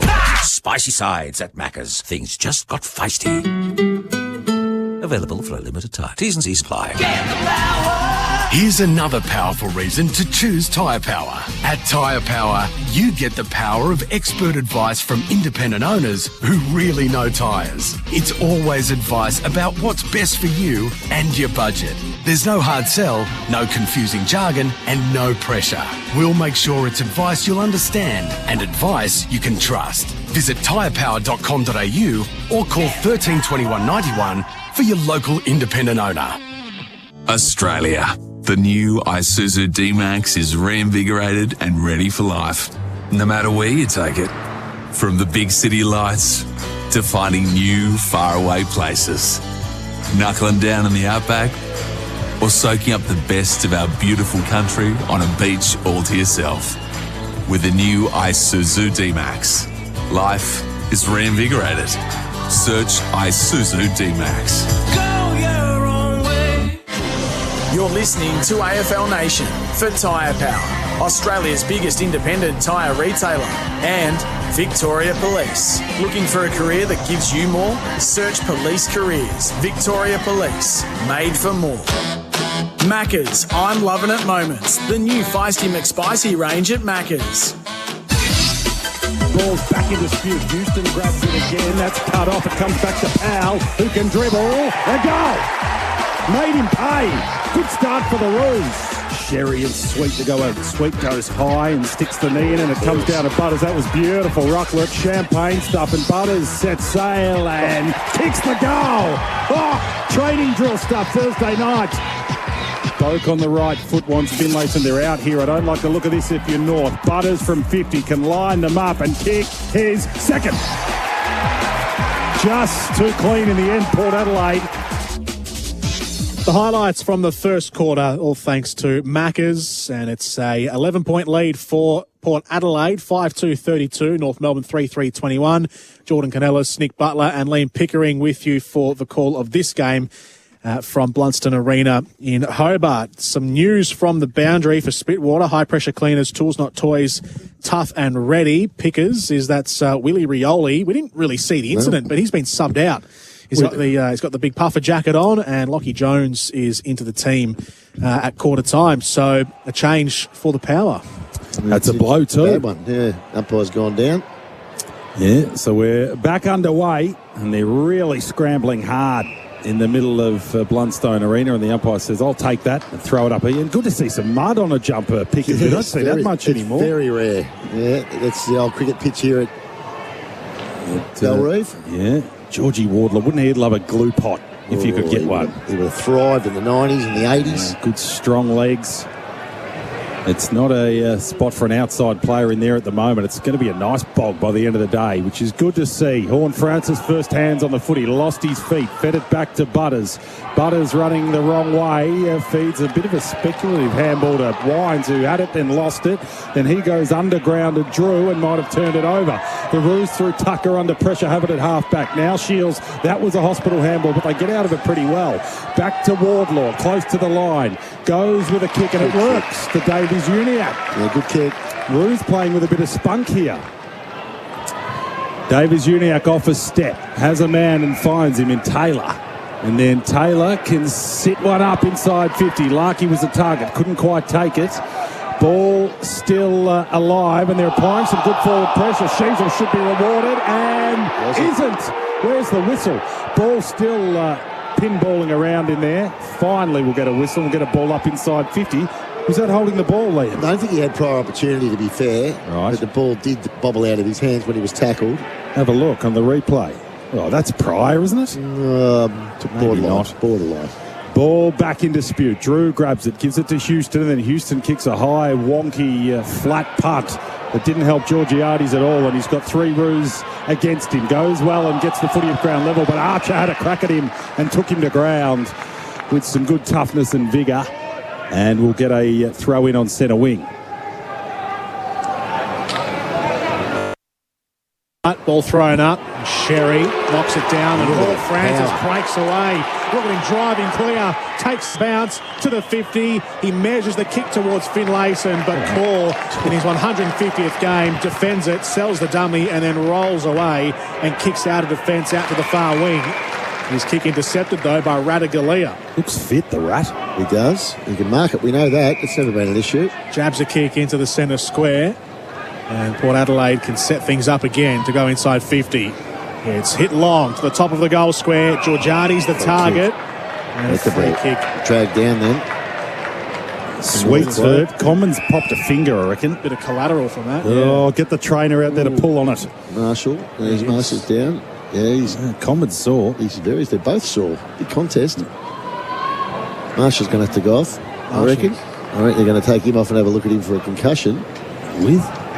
Yeah, that's what's Commons got the crook shoulder. You just hope that hasn't popped out. But no, he looks okay. Todd Marshall's definitely going to have to go and have a bit of an assessment. He could be two down here. Which is not ideal. He has definitely done a finger. Yeah.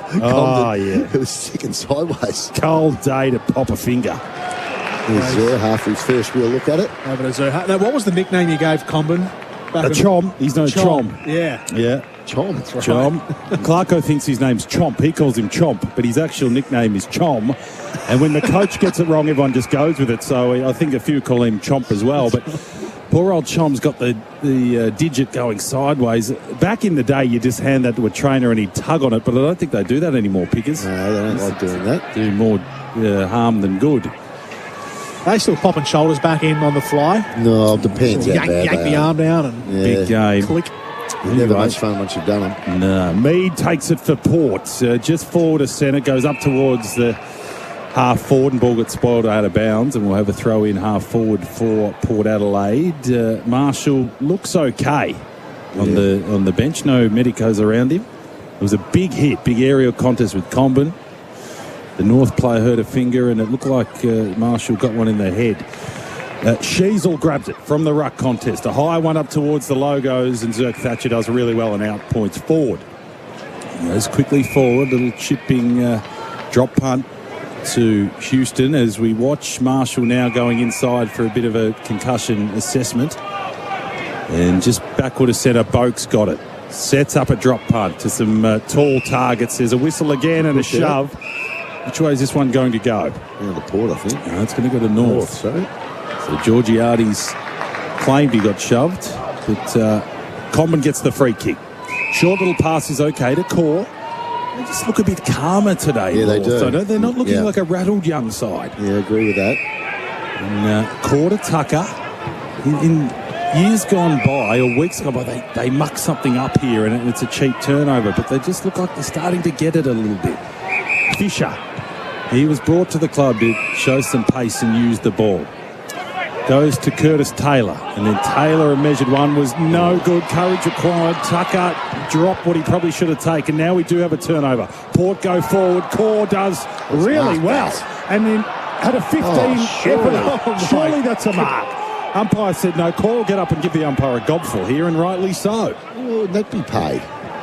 He juggled it for about 5 seconds. Oh, God. The end result was that it'll be a ball up inside 50 for the Power. Sherry takes it. Danger here. He's taken on a tackle. That could be holding the ball, and it is. Ollie Wines will have a shot from only 35 metres.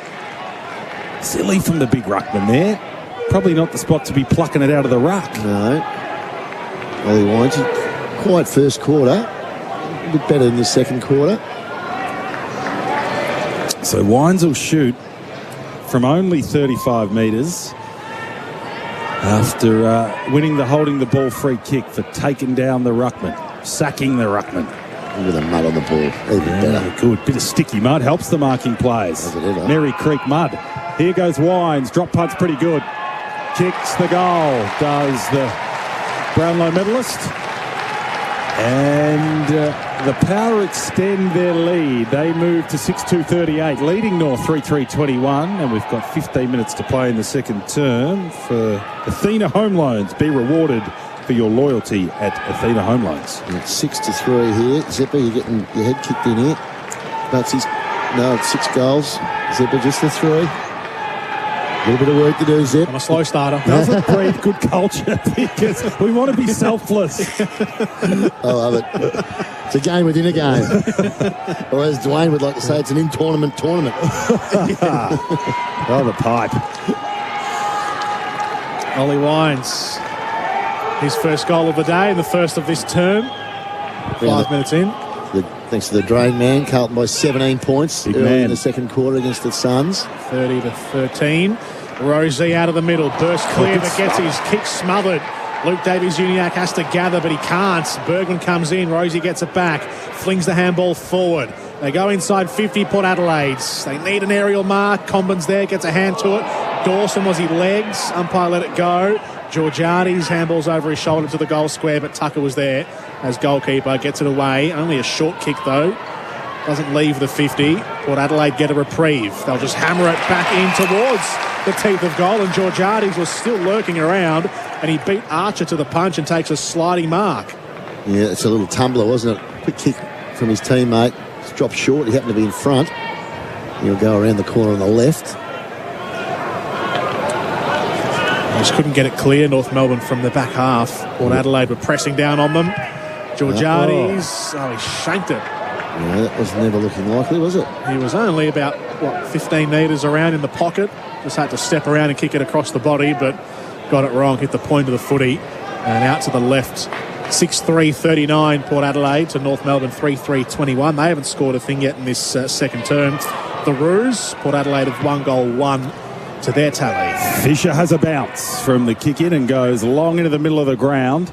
Larkey competed pretty well and forced a 50-50. Now it's there to be won. Stevenson attacked the footy pretty strongly, but he's held up, and we're going to get a ball up in the middle of the ground. Big 10 minutes here, Pickers, I reckon, for the Roos. They can either get blown away or have their noses in the contest at half-time. Well, the last 3 goals to Port, so I don't want to concede the next one, that's for sure. Comben, strong on the ground. Tucker took on 1 tackle too many, but got it out to Shields.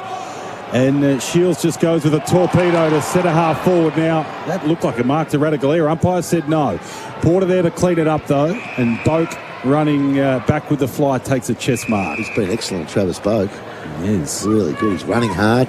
Finds Georgiades just backward of the centre, and then Georgiades' spear to Drew was okay. So Drew wheels and goes. Inside 50. Can they get another mark? He's got good hands, this guy. Comben, did really well. Marked for the Roos and saved the day. Off to Fisher, and then Fisher can find Curtis, and then Curtis can just chip one back towards the halfback flank and find Powell. So slow and steady for the Roos, and no rush. A little bit of tempo footy. Powell goes up the line. Nice high drop punt to a 3-on-3. Well done, Zerha. Haven't called his name much. Good chest mark there. Zerha on the logos for the Roos. Chips a little one forward to Davies Uniacke, and it's okay. It's a very controlled build-up, but it's not one forwards normally like. It's certainly not going to come in with any speed at all. Powell now, still 80 metres from goal. With the numbers back for Port, though. Yeah, wants a bit of movement. Chips one into Fisher, who's worked up the ground. And they do need movement. There's not much ahead. Into McDonald. Eventually they're going to have to pull the trigger and go with a forward thrust. He does now. Alia's there. So's Radaglia. Neither can mark it. Ball back on the deck. Zerk Thatcher. A high snap out of the danger zone. One for the Brave. Lockie Jones had a bit of a go at it. Ball spoiled down. Uses Darcy Byrne-Jones. His forward handball was good. And now the Power have got it on centre wing. It was a bit of a dicey kick and it goes out of bounds. Mead marked it out of bounds, and the Roos are going to take it at half back through Comben. Comben will come in boards, and he's just hit his target in McDonald. Rosie was closing down quickly. Left half back, McDonald squares it into the centre for Dawson, who takes a running bounce and then kicks a high one out to the broadcast wing. Underneath it, Zerha. That's a good mark. He's beginning to cover a bit of ground here in the second term, Zerha. He launches it to the edge of 50. Oh, these two weren't talking. It was Zerk Thatcher and Radaglia got in each other's way. Curtis crumbs it, and he does get the high. With his head over the footy and then was infringed. He'll go quickly, pokes one inside 50, but no one was looking. Bad communication. Nobody knew it was coming. Boak mops up, hands across to McEntee, and now Zerk Thatcher can take a bounce off half back and kick out to the far wing. Rosie takes a leaping grab, uncontested. Halfway up the ground here, Port Adelaide. He'll come back in field to the edge of the centre square, and then Burton will cast a long one to half forward. Jones had his head clipped from behind. Mead comes in, crumbs it, hands into the pocket, running out of space, Port Adelaide's. Georgiades dribbles a toe poke to the goal square, and the tackle applied by Call keeps Jace Burgoyne under wraps. And it'll be a ball up inside 50 here for the Power. A lead by 18 points, thrown up. And a free kick found from the ruck battle, which goes North Melbourne's way immediately at full back, and they'll come out to the near side. Mark taken by Eddie Ford at right half back. 3-3-21. We're halfway through this second term. North Melbourne yet to score in the quarter. Port Adelaide 6-3-39. So it's an 18-point lead, and that's a bad kick from Ford.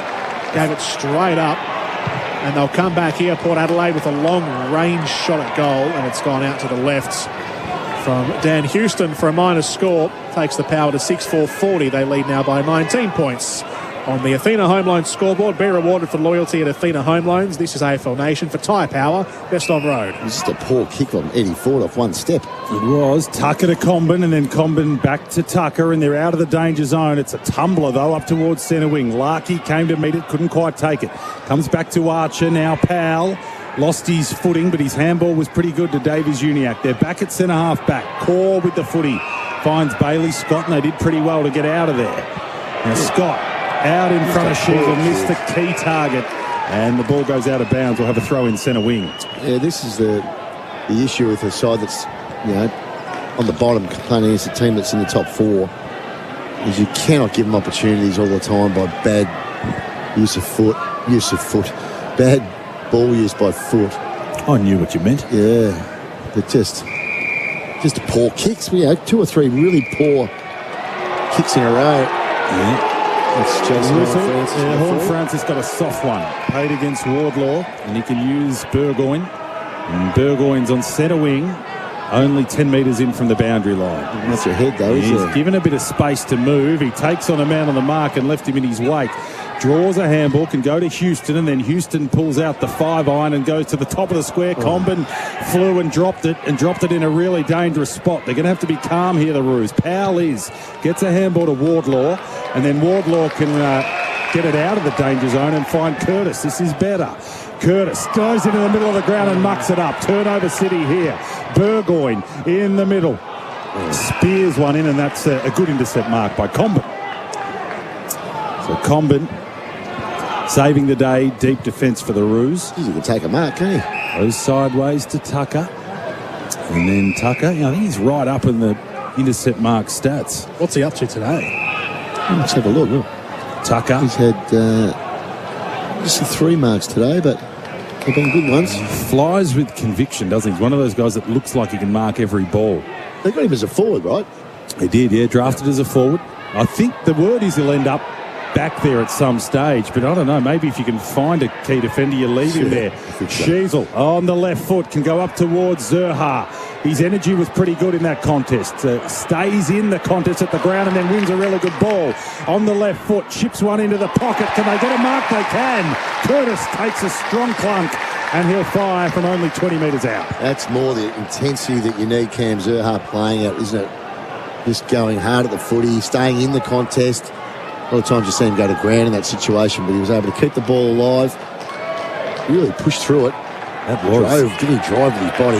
He looked like a bull. That's what they call him. And Curtis needs to kick this. They've had 3 in a row here, Port have kicked. North need a settler. They do. So Curtis, he's going to go with the drop punt. Nothing tricky. Comes in, kicks the goal. Good lad. Keeps the Roos in the hunt.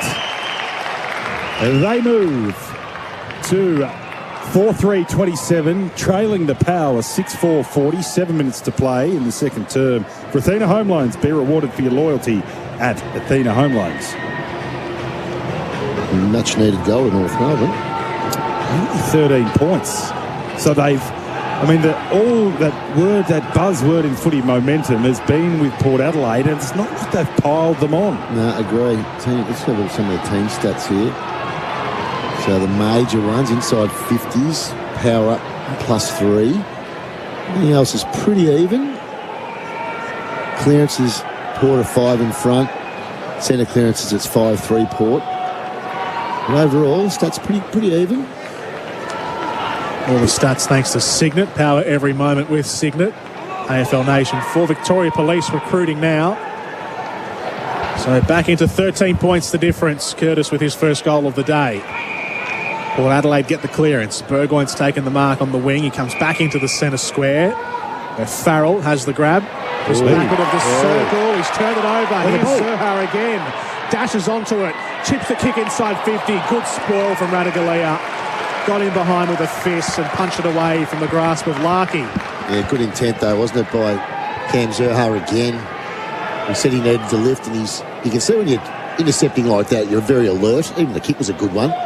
Just a great spoil by Ratugolea. Starting to run hot for Ream, Australia's favourite hot water.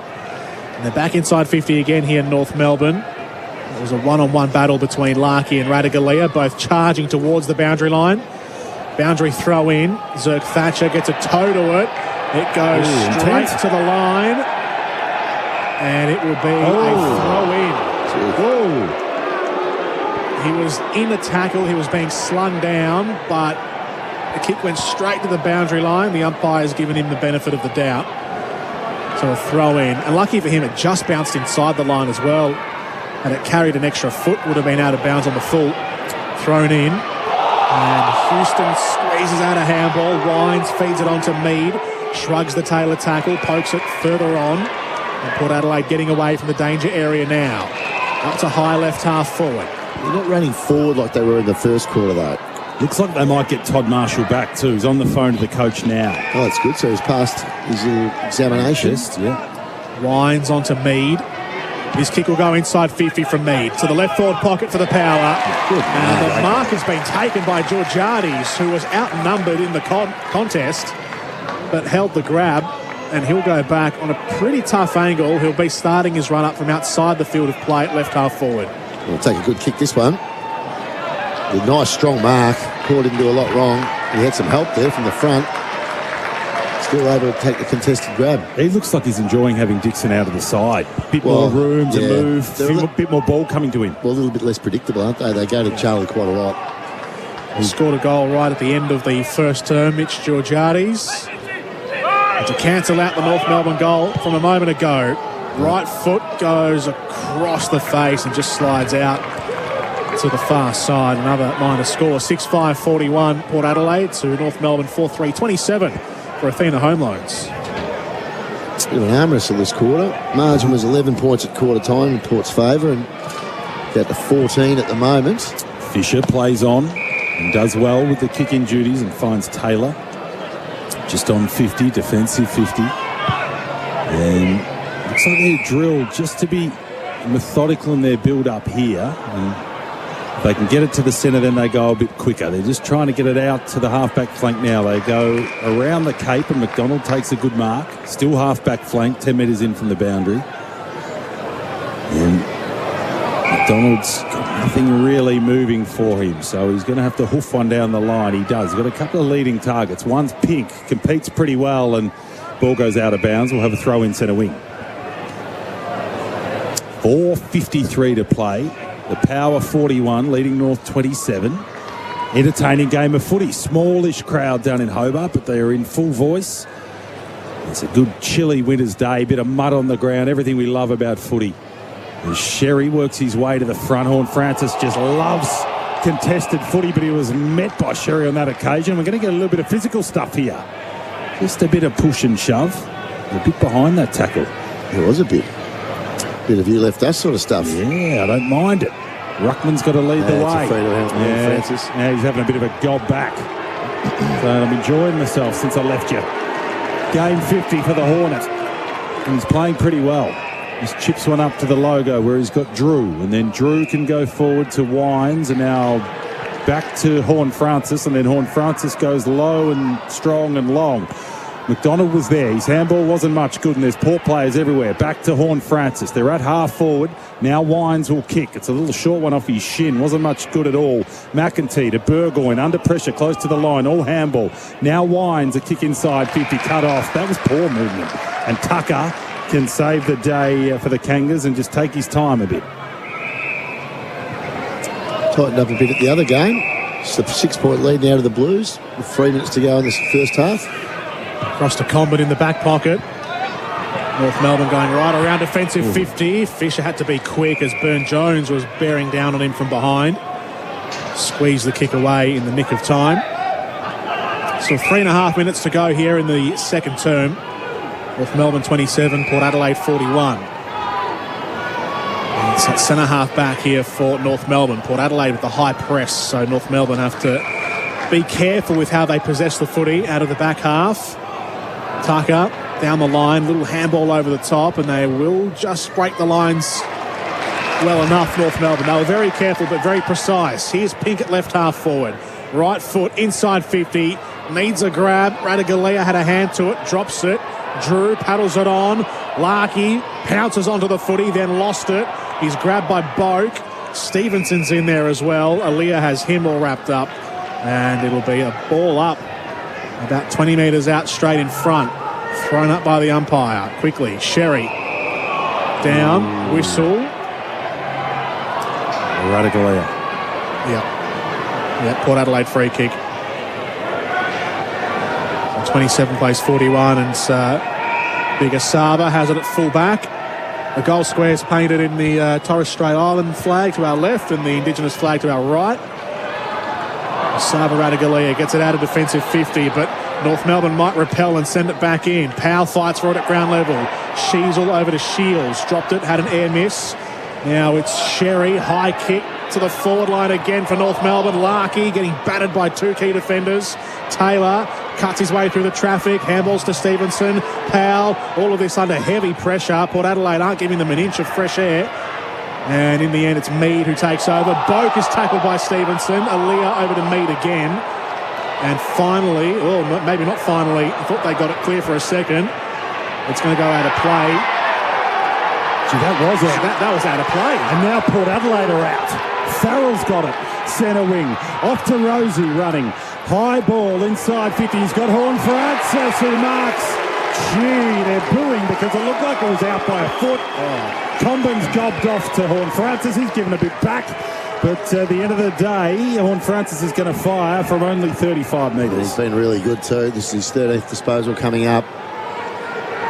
He's a very good player, this bloke. The usual suspects involved in that chain of passage of play, though, wasn't it? Butters, Rosie, Horn-Francis, the three dynamic midfielders. Now he just needs to finish this off. It's a big kick from the young lad. The Hornet. Just before half-time. Here goes the Hornet, and the Hornet does the job. That's a big ball. A big goal for Port Adelaide. And now there's a bit of rough stuff too. A few words being exchanged. Good to see the passion in the game. But the scoreboard reads the Power 7-5-47, leading North 4-3-27. 55 seconds to go in the second term for Athena Home Loans. Plenty of chat going on, but at the moment, he's got all the answers. Here's the replay picks. The ball looked like it was out. That's what all the booing's about. Yeah. But that angle's not helping us too much. But look at the run, though, the spread of that midfield. The three dynamic midfielders involved. And they're finished by Horn-Francis. And was there a bit? There's a nice little bit of byplay between Combin and Horn-Francis. Two young guns. There might have been a bit simmering between the two. There's plenty of chat going on. He's had 8 clearances, Jason Horn-Francis. There's a difference, isn't he? He is at the moment. So 47 seconds to play. 47 plays 27. Good edgy game of footy. It is.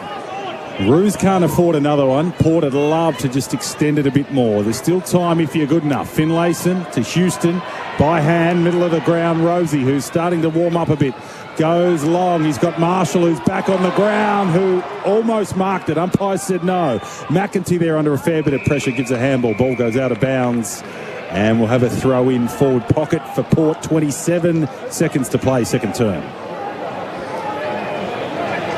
So 20 seconds, or 27 seconds to half-time. 20 points the difference. Port Adelaide in front. Thrown in across right half forwards. Wardlaw picks it up. Over to Davies Uniacke, who underhit the handball. Stevenson did well to collect it. Gives it away to Fisher, who leaps into the handball receive and then goes up to the wing. Sort of shove in the back. They have to be quick here. North Melbourne before half-time. Pink does go quick. He thumps it to the 50. Aaliyah had a bobble, then holds the mark. Might have jarred his finger there, Aaliyah, as well as he rings his hand out. Half-time in Hobart. North Melbourne 4-3-27. Port Adelaide 7-5-47. It's a 20-point lead for the Power down here in this afternoon clash on this Saturday for round 11. AFL Nation brought to you by Tyre Power, Best on Road, and Victoria Police recruiting now. That second term was brought to you by Athena Home Loans. Athena will help you pay down your home loan faster.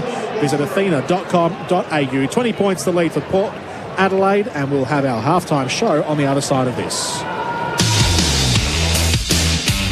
That quarter on AFL Nation was for Athena Home Loans. Athena will help you pay down your home loan faster. Visit athena.com.au.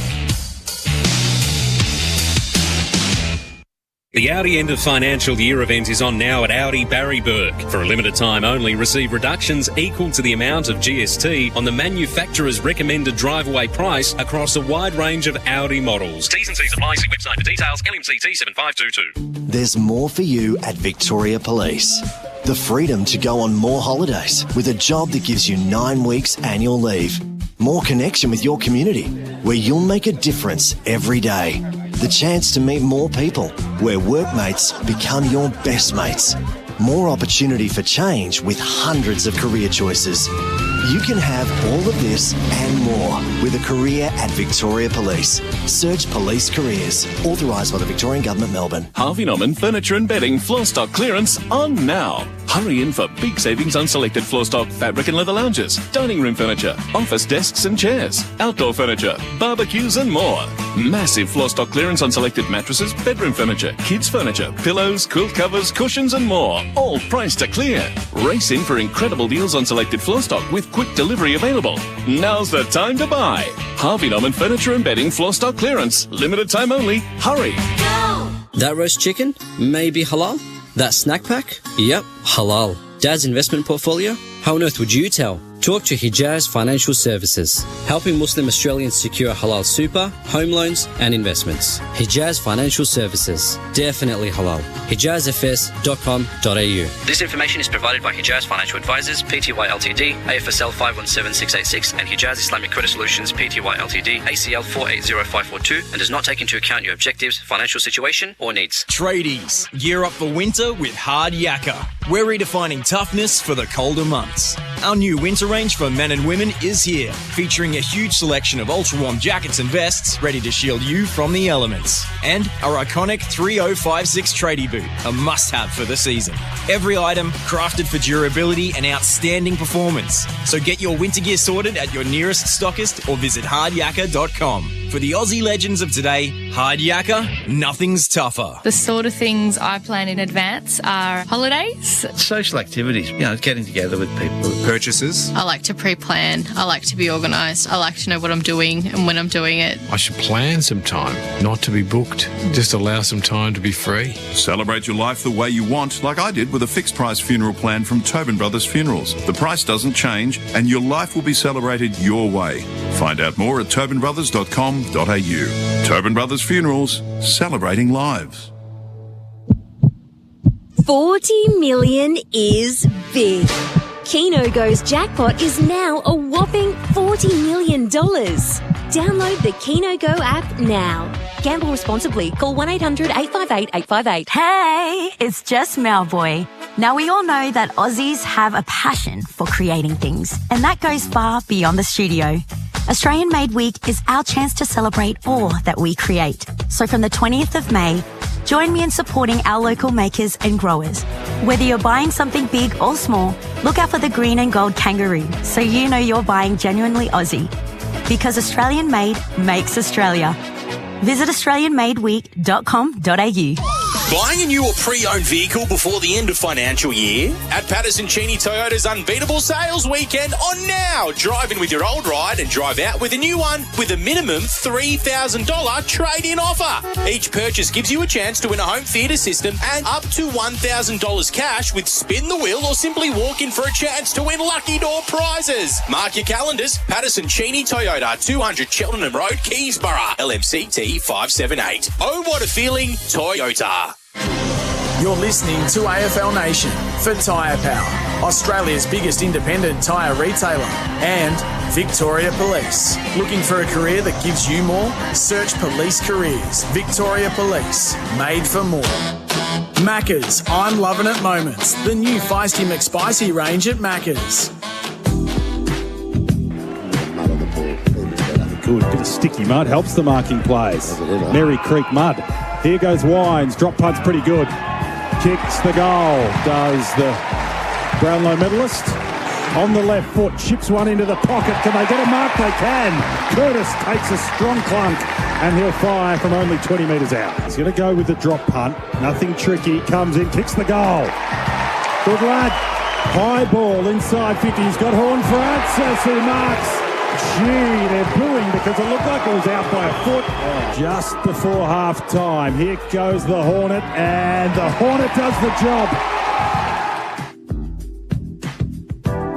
The highlights from the second quarter here in this clash at Blunston Arena. North Melbourne and Port Adelaide, 4-3-27 North Melbourne to Port Adelaide 7-5-47, or Yartapulti as they're being known across the Indigenous round, Port Adelaide. Those were the highlights. The I'm loving it moments for Macca's, the new Feisty McSpicy range at Macca's. It is half-time, which means it's time for the Choices Flooring Floor Show. Upload your floor story to choicesflooring.com. The Choices Flooring Halftime Floor Show. Upload your floor story to choicesflooring.com and show us what happens on your floor when you're not around. Yes, your floor story, not your floory story, which is what Hutchie was saying earlier. He was saying it this morning. I didn't actually pick the message up until afterwards, but yeah, no, he admitted he was saying it. He said, that's how it reads. I said, not really. That'll reappear next week. To the footy, Pickers, 20-point lead for Port Adelaide. It had been a pretty good contest. Still is. A bit of an edgy contest. I felt like that second quarter, just a little less cohesive from both teams. A few more turnovers, a bit tighter, a bit more defensive in that term. Yeah, it was. It was only, 3 goals kicked for the quarter. So it was a bit of a scrap, really. The first quarter was very open. It was sort of a lot of players getting uncontested possessions. That tightened up a little bit in that quarter. Port Adelaide started to control the ball out of the middle of the ground. And their midfield, as we know, it's chock full of talent, have started to get on top as well. The unmissable moments for Drinkwise. Choose to Drinkwise. What's been the unmissable moment so far? There hasn't been anything that's really been startling, I don't think. The ball movement by Port at times has been unmissable. Where they've moved from half back to all the way through to kicking a goal. Part of that ball movement has been Jason Horne-Francis, who he's been great. Feels like he's been central to everything today. I mean, it is his 50th game, so his first minor milestone in his career. Doing it against his old team as well, and it's been the root point of some tension across the contest. Yeah, it has. Yeah, they've been into him to the stage where the more the players from North are verbally and physically into Horne-Francis, the better he's becoming. Yeah, I don't think it bothers him. No, had an excellent second quarter and 8 clearances, 13 disposals. It's a good start to the game. Has he been the best on baller? I Port think Adelaide? Port Adelaide he has, yeah. Davey Juniak's been really good. He's had 16 disposals. Ollie Wines had a really good second quarter. He had a pretty average first quarter, I thought. And Boak's been very good as well. The coaching move of the day for Henley Holmes. Henley new 7-star display homes now open in Werribee. Henley Holmes backed by a $7 billion parent. Not sure there's been any special moves, really, at this stage. I think they're pretty much matched up as we'd expect. It's been a good contest. On Larky. Zerha had a better quarter, I thought, as well, in that second quarter, but no real coaching moves where they're trying to lock. They'll probably need to do something this third quarter. Like Clarkson will need to think about what he's going to do with Horne-Francis. Butts Radigalea has been the best defender on the ground, you reckon? He showed a couple, but he does look fit, Radigalea. I don't know. I can't explain this, but he looks more cut than he did at Geelong. Maybe. He's just probably maturing a bit. He's not an old player. Look, he's only young. No, that's right. He's young still. And he's getting through some footy, but no, he's been really good. Comben's been good. He's been excellent for North. I've liked his game. He's had 12 disposals. He's taken 6 marks in the first half. I think he's done some good things. Core as well is in a nice little purple patch. He's struggled to be fit in his time at North Melbourne, but all of a sudden he's had 5 or 6 weeks of really solid form. He's standing up. Darcy Tucker's been good today. He's had a good game off halfback.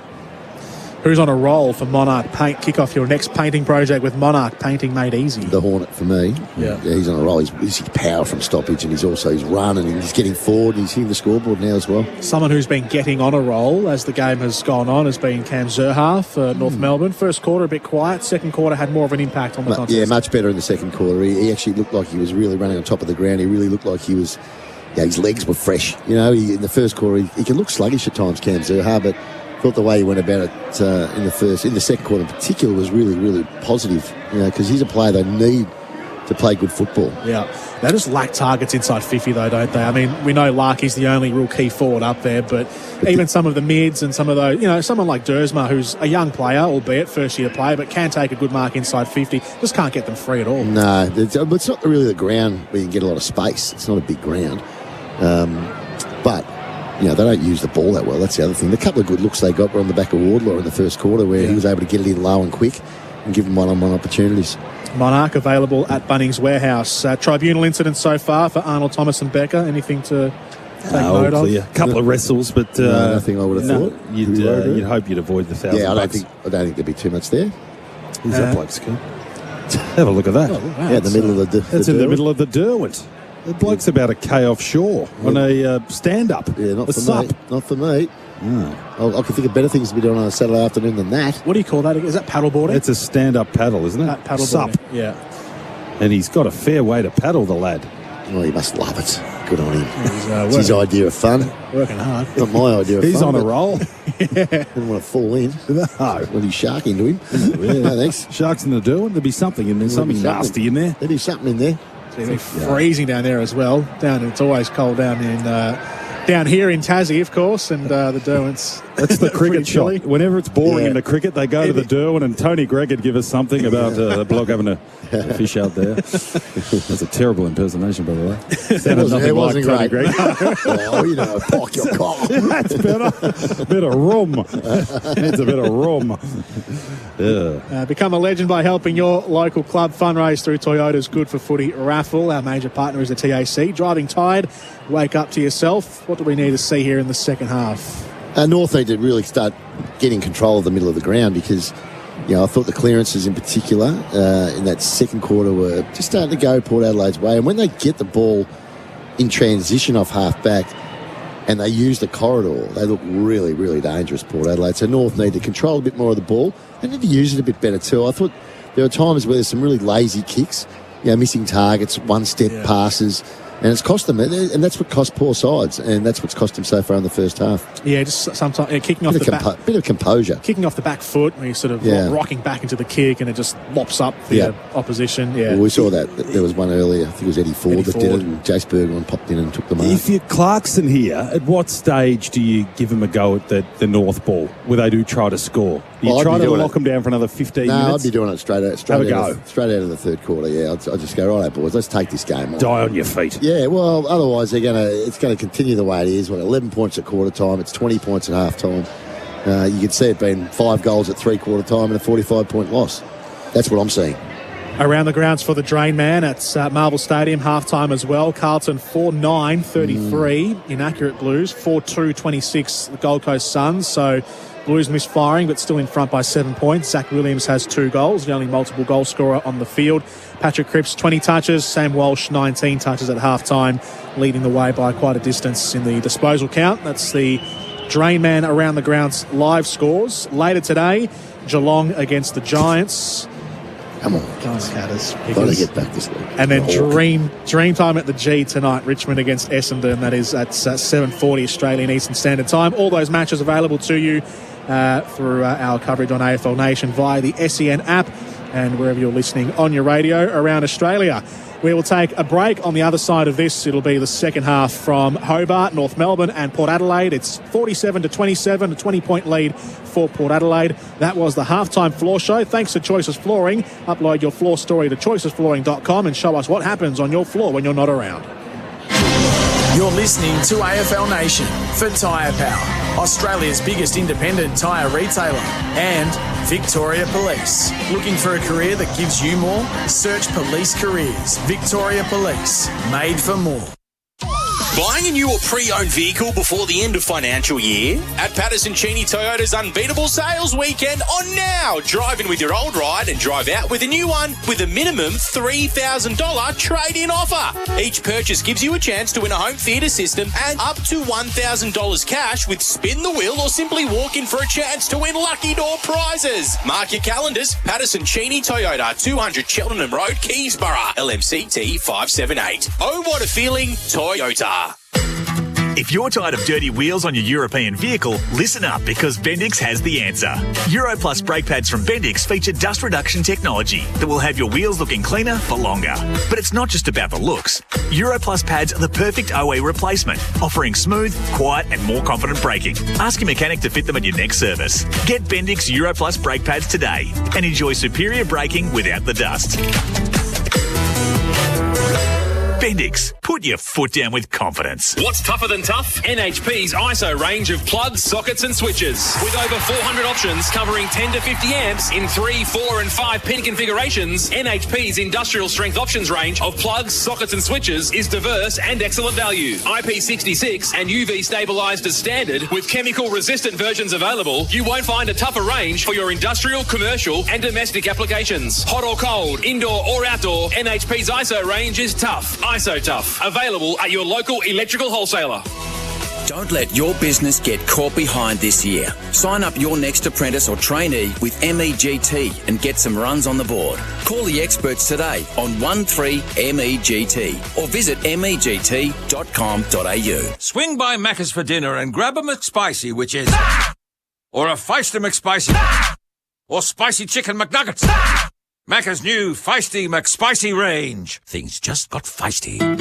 Available after 10:30am for a limited time. If you love a country pub, you'll love the Ultima Hotel in the heart of the Mallee. This classic country pub is located in the town of Ultima, just down the road from Swan Hill. Grab a cold beer, meet some of the friendly locals, or join in on a Sunday session with meat off the famous smoker. They're also proud supporters of the Ultima Roos, Lara Cats, Hay Lions, and Tooleybuck Manangatang Netball Football Clubs. So come and say good day to Shane and the team at the mighty Ultima Hotel in the heart of the Mallee. We've all been feeling cost of living pressures. That's why the Australian government is bringing in tax cuts from the 1st of July.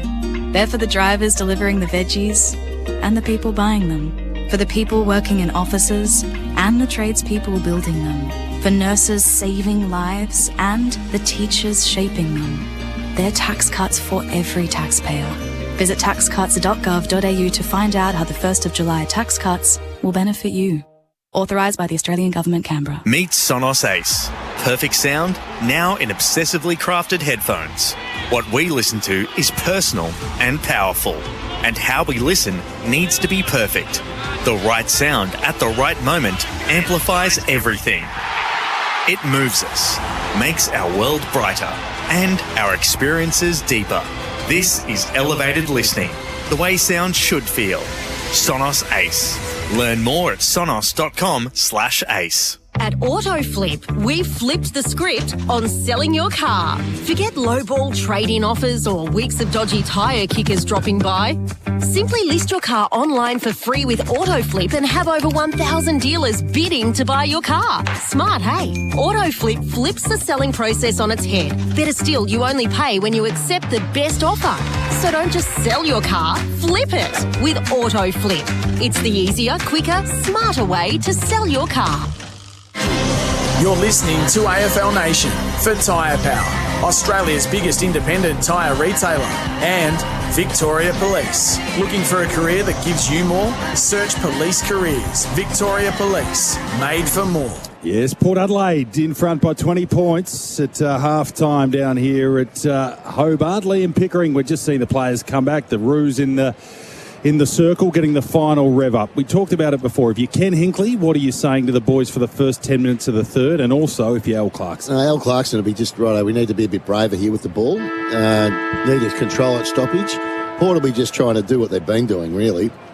They look a length or two better, don't they, really, at the moment. They're a bit classier when they get the footy, so they'll just want to keep doing what they do. I mean, their forward line is a bit makeshift at the moment, especially with Marshall went off. I know he's back on, but he hasn't had an impact. No Dixon today, so yeah, they'll get their goals through run. Port Adelaide North need Larky to stand up, Gerhard to continue his form.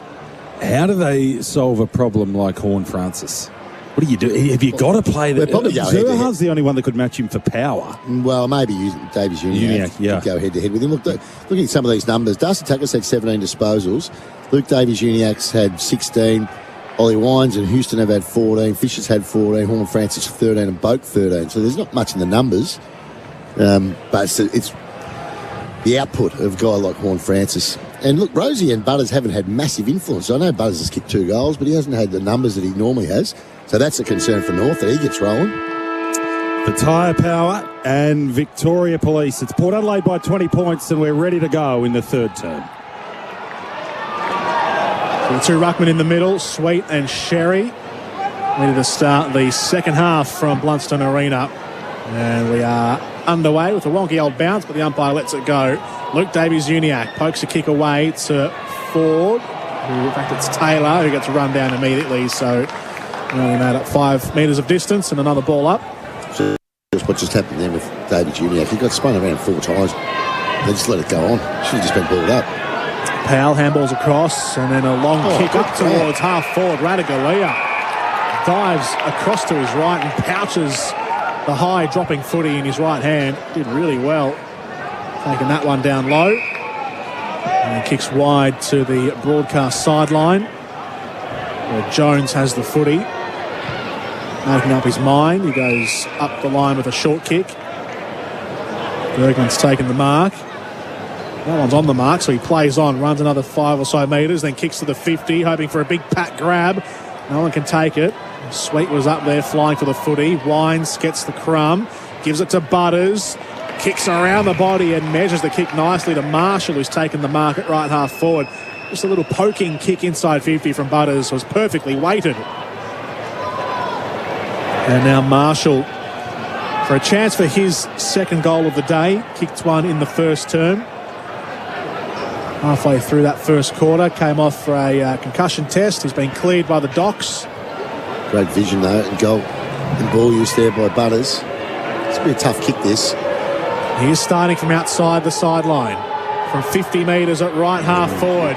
He's worked it back nicely. Todd Marshall, how's that for a finish? Swung it in with the curve of the boundary from right to left. And the first goal of the second half goes the way of the Power, and they have scored the last 5 of the last 6 goals in the game, and last 2 goals in a row. It's 8-5-53 Port Adelaide to North Melbourne 4-3-27. Yeah, very good kick. It was great play again from the clearance from Butters. The kick there, Marshall, was a beauty. That was a really difficult kick. Never looked like missing. Straight out of the umpire's hat. Yeah. All right. So good start, Port Adelaide. This will test the young Roos now. Do they fold or can they come again? 8-5-53 to 4-3-27, the Roos trail. And Sherry goes up against Sweet, and Sweet knocks it down, but the Roos through Davies-Uniacke are going to go forward, although his kick smothered. Gets it back again, though. This time he goes inside 50. It's a wobbler up towards Curtis. Couldn't quite take it, and the Port defenders will get it running out of half-back. Kick from Aaliyah is okay to Mead, and then Mead's little kick wasn't much good over the head of Finlayson. Ball goes out of bounds. We'll have a throw in centre wing, or wing half forward for Port. Finlayson haven't called his name at all today. He had 3 touches. Hasn't had a kick. Hasn't quite. Shane Dersma hasn't had a kick yet. 2 handballs only. So throw in just forward to centre for Port. Bergman had first hands on the footy, couldn't quite control it. Now they all pile in. We'll get a repeat stoppage half forward flank, although no, we won't. We'll get a free kick holding the ball against Jordan Sweet for hooking it in. And Shields will take it, the Kangas veteran. And chips it into Sheasel, close to the boundary. And we'll get a slow build-up here for the Roos. And Sheasel, he runs round on the right and goes high to the forward flanks and pushing and shoving. Larkey and Aaliyah. It comes over the back to Ratugolea. Goes to Wines. Now Horn Francis, who gets the hoots. Doesn't worry him too much. His little chip's nice too. To Butters. And then Butters can go. Halfback flank for the Power. Got dumped after he kicked it. And we're going to get a downfielder. It's going to come all the way to half forward for Port. Pretty silly by Lamb Shields, really. I mean, because the Port Adelaide player, who was that? McIntyre. Had fallen over. So it probably would have just been rushed out of bounds. Now they're going to get the ball deep inside 50. Marshall McIntyre, yeah, at 65, had Marshall leading into a pocket of space, and he hit him on the chest, and Marshall will fire from a tight angle, only 35 out there. Well, it's pretty much the same angle as he kicked the last goal, except it's a little bit closer. He had far too much space to lead into, but that's, from an experienced player, that's pretty disappointing from Shields. Let's have a look at the replay. Yeah, just a late bump. And it wasn't going to hurt him. It was just dumb, really. But it's just, the umpire will pay it. Yeah. And that's why it was a bit frustrating. See, that was bad connection. It was disconnection by North Melbourne's defence to allow this easy mark, really. So Marshall, take 2. Drop punt works beautifully. Oh, he's on from the pocket. He's got 3. Port Adelaide have got 9. And they've got a handy break now. The Power 9-5-59, leading North 4-3-27, and we've got 16 minutes to play in the third term for Harvey Norman. This is sort of what we've been seeing from North. Competitive for a half. Let's just hope it's not a complete drop-off here. If you're having a look at whatever happened there in the defence, that's horrible. Yeah, might have Comben missed a block. They're all jostling around. Well, they're all looking at their own opponent. No one was sort of sitting forward of where the space was to lead into. Guarding the dangerous space, as they say. Well, they would have just been able to block it out, and they would have had to kick it long. Instead, he runs into 20 metres of space. 2 quick-fire goals for Todd Marshall to start the third term. And Port Adelaide have opened this up to 32 points, the difference. It was best part of sort of hovered around a 3-goal margin for that second quarter, and now it's starting to open up as they are beginning to unstitch North Melbourne. Here they go again, Port Adelaide up to half forward. Burgoyne 50 metres out, scoots around onto the left, sends it wide to the flank. Now they'll come in more central. Marshall's lurking again. He can't hold that one. Drops it. Wardlaw can't get rid of it. He's mown down. Butters. That was holding the ball. Had to be holding the footy. Sherry somehow gets a handball away, found a free man, and it goes out of play for a throw in. Well, there was no whistle there from the umpire. He just had a complete swing at it. Missed the footy with the clenched fist. George Wardlaw, as he was brought to ground on the in-place living replay. And the tackle from Burgoyne, specialist disability accommodation designed for you. Boundary throw in across half forward for the Power. North Melbourne get it away. A high kick clearing out to the wing, and Radagalia again. He's having a good game. Sava takes the mark and then chips it inboard. It's lucky. Hasn't done much lucky. He'll go to get his numbers up in a sec. 27-59 is the score at the moment. 32 points the lead for the Power. They go inside 50 once more, and Jordan Sweet this time bobs up and takes an easy uncontested grab in the heart of the forward 50, straight in front, and he'll go back for his first goal of the day. Marks inside 50 this quarter. It's looking a little bit more open. They shouldn't be taking these marks really. But he needs to finish. It'll be his first goal in Port Adelaide colours after coming across from the Bulldogs, where he played 11 games and scored 2 goals there. And he's been given a nice runway at this from straight in front, 35 metres, and it's come off the outside of the boot and gone across the face from Jordan Sweet behind. You'll never put that in the book before he kicked it, will you? No, you rarely do for a ruckman. So 60 plays 27. It's a 33-point lead for Port Adelaide. It's a big unit, 206 centimetres. He can play. North Adelaide boy. Tucker's got it for the Roos. And he goes long and strong with a left-footer to a big pack. It comes off the fist of Sweet, and it's a live ball on the ground. Drew couldn't quite take it. They're still scrambling for it at ground level. Now it's in Roo's hands. Ford's got it, and he wants to go long inside 50. Jones did pretty well. Umpire didn't pay him the mark, so it's still alive. Curtis takes on a tackle or two, then ducks his head. Houston grabbed him high, I reckon, or is it holding the ball? Which way does it go? Holding the ball. Said he ducked into it. That's a good decision. He did duck into it. I'm glad he paid it. He tried to break a tackle, then he tried to put his head up underneath the ball. That's a good decision. So Houston in the back pocket. He's become a fine player, hasn't he, Dan Houston? Absolutely. Rarely plays a bad game. Well, him and Farrell, it's that ball use off half back, isn't it? Yeah, off to Radagalia, and now Boak. It's Boak, 35-36, still covering the ground. And he's still done well too. He's had a good game today.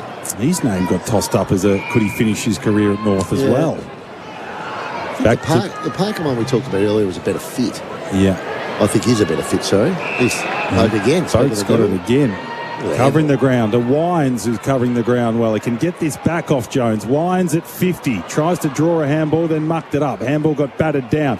Comes back to Boak, though, under a fair bit of pressure. Goes with a really beautiful little set-up pass to McEntee. And the youngster can fire from 40 metres pretty well directly in front. Yeah, he's been good, Travis Boak. He set this one up. Getting repeat looks, though, aren't they? It's starting to just be a bit easier here for Port Adelaide. Yeah. This has been their worry, isn't it, North? They can play an hour of footy Not much more at the moment. So McEntee is becoming a pretty solid AFL player. Skips in from 48. It's a nice looking drop punt, I'll tell you what. And he does the job and more. Beautiful conversion.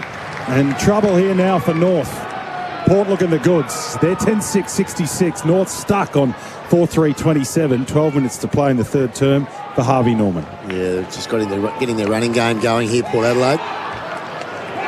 Good chain of handballs. They nearly went one too many. Ollie Ryan's just got a bit clever. Then got it back, and both, once he's involved, he's a good decision maker. That's why he's played so much good footy.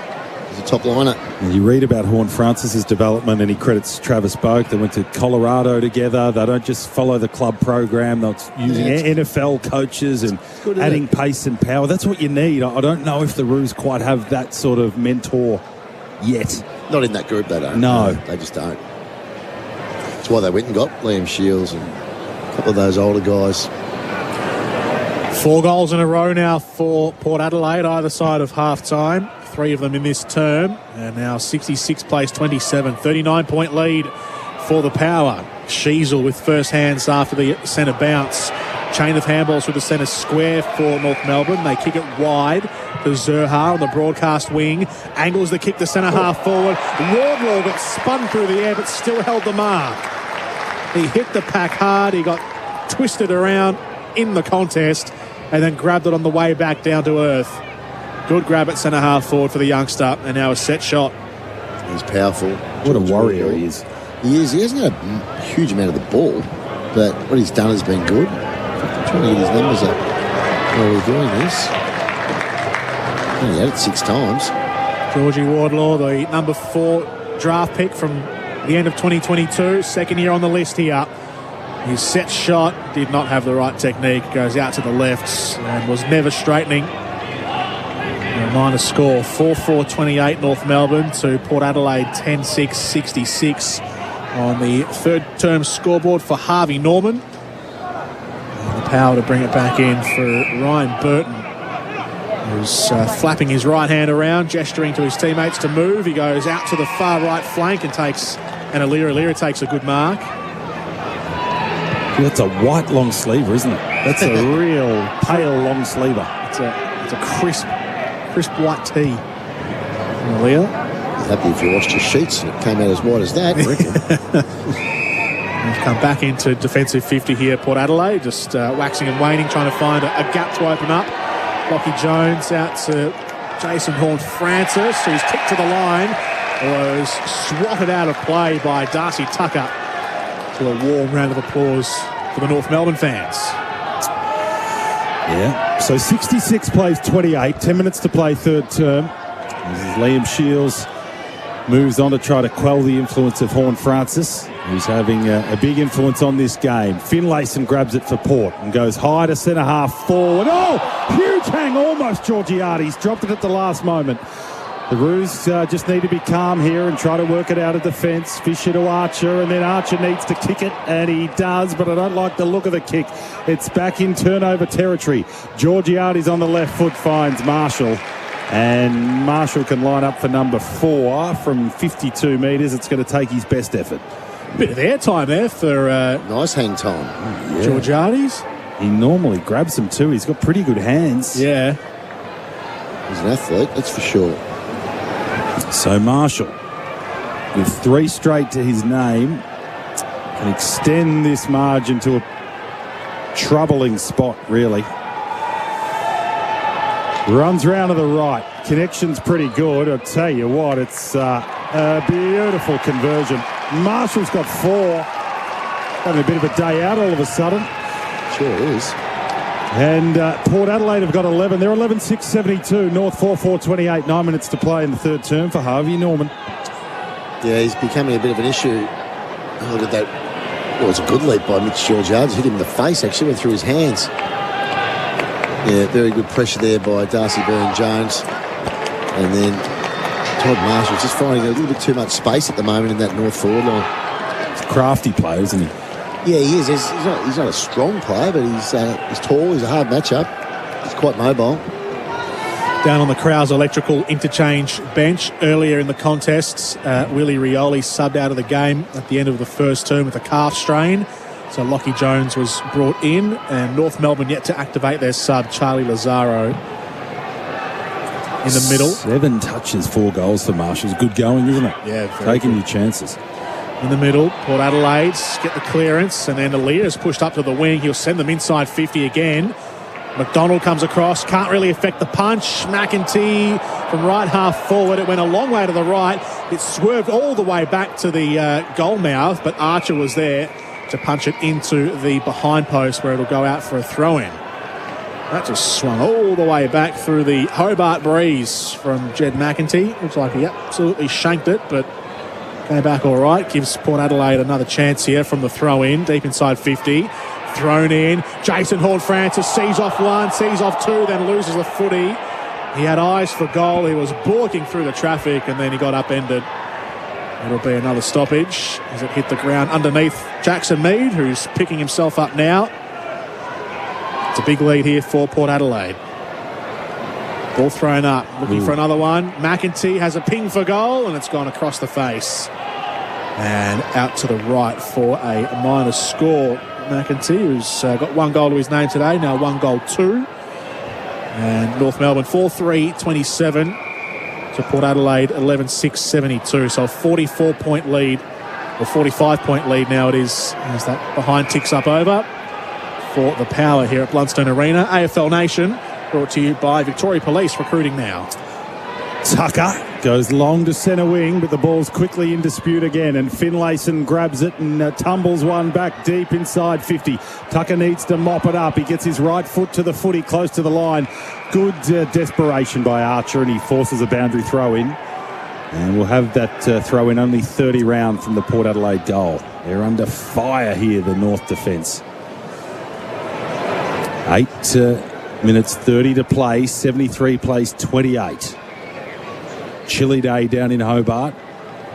North's effort's been there, their execution not quite at the same level as Port Adelaide at the moment. This boundary umpire throws the ball high back into play. Marshall to do the ruck work up against Pink. It gets fisted towards the Power goal. The Roos have numbers there, but they need to be calm, and Fisher decides to run it through. He retreats and then gets it going quickly, doesn't waste any time at all. Wardlaw on the half-back flank. A cute little left footer works okay. It's marked by Davies Uniacke, who's gone a bit quiet. His kick to Larkey was a brave one. It didn't quite work. Luckily, Larkey did hold the footy. Now he's lost it. Back to Finlayson. There's a turnover. Port Adelaide with a good scoring opportunity here. Burn-Jones out in front of McEntee. Can he get his hand on it? He can't. It stops right on the behind post, and the Roos can breathe again. Fisher's got the footy. And I reckon he'd be wise to go slow. Yeah, he had just had someone run into the protected area, and he's going to get a 50, which is handy for North, and they'll run it up to the half-back flank. Young McEntee giving away the free kick. Here go the Roos. They get it to half-back. Archer's got it. Retreats back to Dawson, and then Dawson can go out to Core, and then Core a little chip's okay to Bailey Scott. So Scott, centre wing, needs a marking target. Alia's in position A. We've got a whistle. Off the ball here.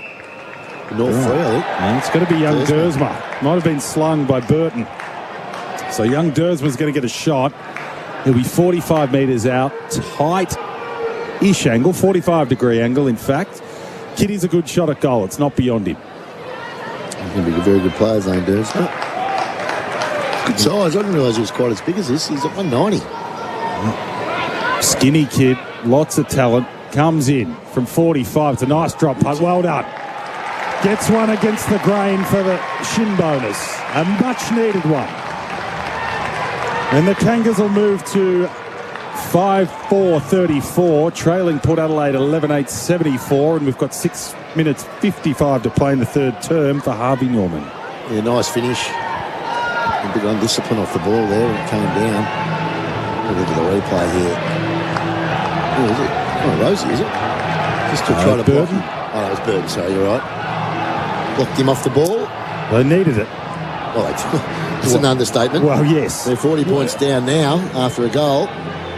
It's been all Port Adelaide this quarter, 4 goals to 1. Well, they just don't want to have an embarrassing loss, do they? I mean, you keep it under 40, you're probably at par.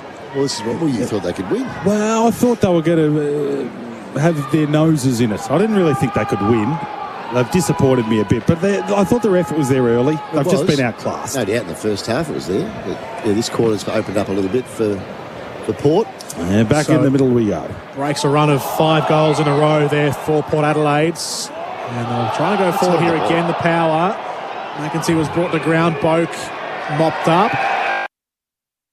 Kicking, and it's a throw, I think. There's a lot of umpires off the ball making decisions now, rather than the central bloke that was right there. Gee. Ordinary terrible kick. Yeah, very ordinary kick. It's gone straight back to the Power, who go immediately inside 50, and Byrne-Jones takes the mark against Aiden Core. Well, that's the difference, isn't it? The class of Travis Boak to kick to the advantage of the leading forward, and Darcy Perm-Jones, as he's been called. He's got a curly locks on him, hasn't he? Making a good go of it as a forward. He's actually been good as a forward. He's an All-Australian defender. Yeah, All-Australian back in 2020. Best and fairest as well for the Power that year. And then since then, he's come good as a forward. From 50 metres just about. Gives it a good ride and sends it all the way home. Darcy Byrne-Jones scored the thrilling winner for the Power last week back home in Adelaide. And now he's got a goal here today, which means he's kicked now 5 goals in his last 3 games, Darcy Perm-Jones. And the Power back up to a 46-point lead on the Harvey Norman scoreboard. Harvey Norman furniture and bedding floor stock clearance. Huge range, lounges, dining, mattresses, bedroom furniture and more. Price to clear, limited time now at Harvey Norman. And Travis Boak, 18 disposals. He's used the ball so well today. He's been involved in a lot of scores. Byrne-Jones, that's a good Jeff Parker selection. That I reckon he was a rookie. Yeah, rookie out of Scotch College. Yeah, so if you don't mind, he's paid his way. Well, he sure has. So 12-8-80 plays 5-4-34. Back in the middle we go. Sherry wins at Horn Francis is a class above. He's getting better every minute. Gives it off to Bergman. Bergman can run to 55. It's a high drop punt. It's going to land in the square. Georgiades knocks it back into a dangerous spot. Now we've got a snap and one of the great team goals you'll ever see. It's Perm-Jones again. There was a bit of Wayne Harm stuff from Georgiades. It was. Knocked it back into play and Byrne-Jones kicked the snap. And it's looking a bit ugly now. Well, 13-8-86 the Power to 5-4-34. Go back to the middle of the ground now. It was Horn Francis again, just too powerful. Storming through the middle of the ground. A Bergman kick. Looked like it was just going to get knocked through for a point, but clever play. Was it Georgiades? Yep. No, it was. Yeah, it was. Kept it back into play. A little tap on and a great snap by Darcy Byrne-Jones. It was a really nice team goal. 3 men involved in a bit of volleyball to kick the goal. Very good. They started to dominate out of the middle. That's when you're feeling it, when you're doing that sort of stuff. Oh, they're racing it out of there at the minute. Trying to get the stoppage numbers. 27 to 18 for the game and 9 to 6 out of the middle. 18 to 12 around the stoppages. It was intuitive stuff from Byrne-Jones. The pocket just dropped it onto the boot, didn't think about it and sent it through. 2 goals in what is now red time. So we've gone past for about 22 minutes in this third term and the margin's out to 52 points. It's Sherry who's taken the mark at centre half forward. Quick entry from North Melbourne, then the squaring kick into Sherry who's taken the grab. This bloke is a good kick for a ruckman. I watched the ruckman. You would. I'm a ruckman nuffy. You're a real nuffer. Yeah, and I reckon he's almost put it in the bookable. Really? Yeah. Oh, all right. I'll tell you what, I'm not putting in my book. Big call. No way. He's a ruckman. He has got forward craft. He has played forward, Tristan Sherry. Let's have a look. Right foot that'll kick. do. Spot on. Oh, beauty. Oh, hang on. It didn't make it. Hang on. Did it have the distance? Hang on a minute. I had it half in my book then. I thought off the boot it was going to make the distance. I think it might have been bloody touched. The accuracy was there, but it almost fell a yard short. How big is he? He's 202 centimetres, probably 110 kilos. Oh, no, the Rats touched it. He can't make the distance from 30 metres out. Come on. Killed me. Come on. I've got an X in my book now. I'm starting to write his name. And went, hang on a minute. It's been touched. The score review for Imar Insurance win a Milwaukee prize pack for 1-3 Imar.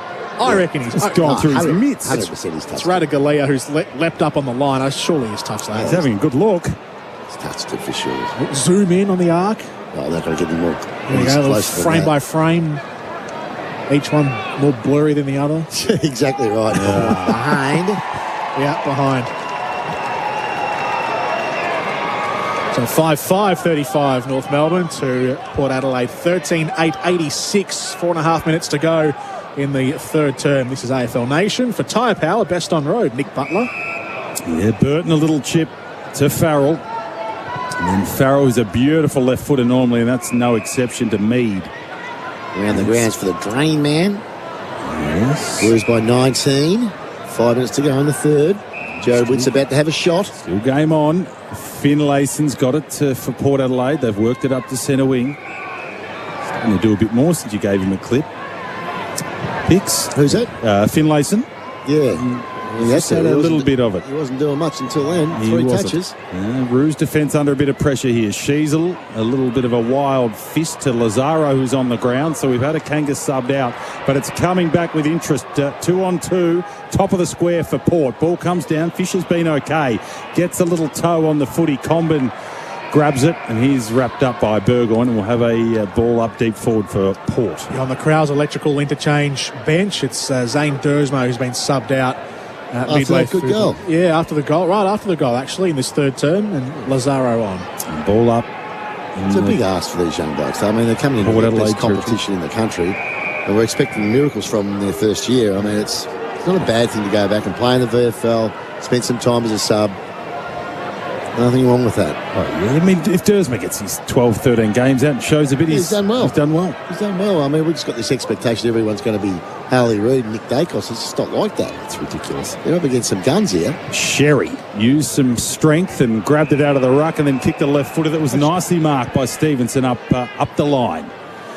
So Stevenson, he's still at half back, goes with a drop punt up towards centre wing, and that works nicely to young Lazaro. Lazaro wants to bring it back in board to Fisher, who's got a truckload of the footy, all backward to centre, but he's been racking it up. Yeah, no damage though, is it? No. It's like Darcy Tucker's the leading possession on the ground. Right. I haven't seen him really hurt the game, you know what I mean? Here's Tucker here. Now that handball was no good. Terrible. Handballed it to a 50-50 situation. Ball in the middle of the ground, in the muddy patch. Jeez, I tell you what, we've been a bit generous when we were calling that a muddy patch. Well, by AFL standards. There's a little bit of mud there. It's hardly Tony Hall 1989. 89 MCG where the whole ground was mud. I'm just getting a bit excited. It's real footy for once. I like it, though. Don't get me wrong, I like it. It's getting muddier. Here's Horn Francis, who's just a gun, and he's a gun and he's getting better. Gives it to Mead, and Mead to Butters, and look out here, just about put this in the book. He passed it to Boak. I think he did, actually. Yeah, Boak marks it only a couple of metres out tight angle. Was he just turned the hips? I reckon he did look after the veteran. Yeah, I reckon he did too. So Boak is just moving like a 25-year-old still. This will be his 9th disposal. He's had maximum impact, though.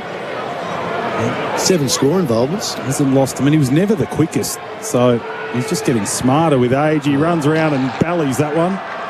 No good on the snap. It's the second one on the left foot snap today we've seen that not much good. Yeah, minor score.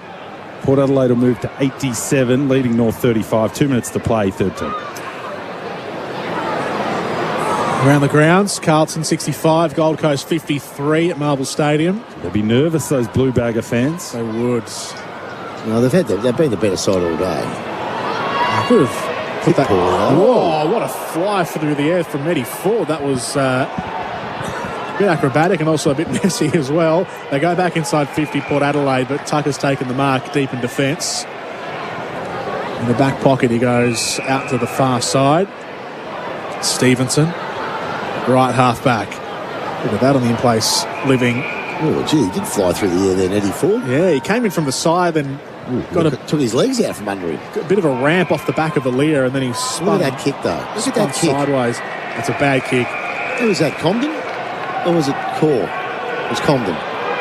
How can you miss a target that far? It's hit his shin, I think. Yeah, and basically kick it sideways straight out of bounds. I mean, that's the difference between a top 4 team and the bottom team.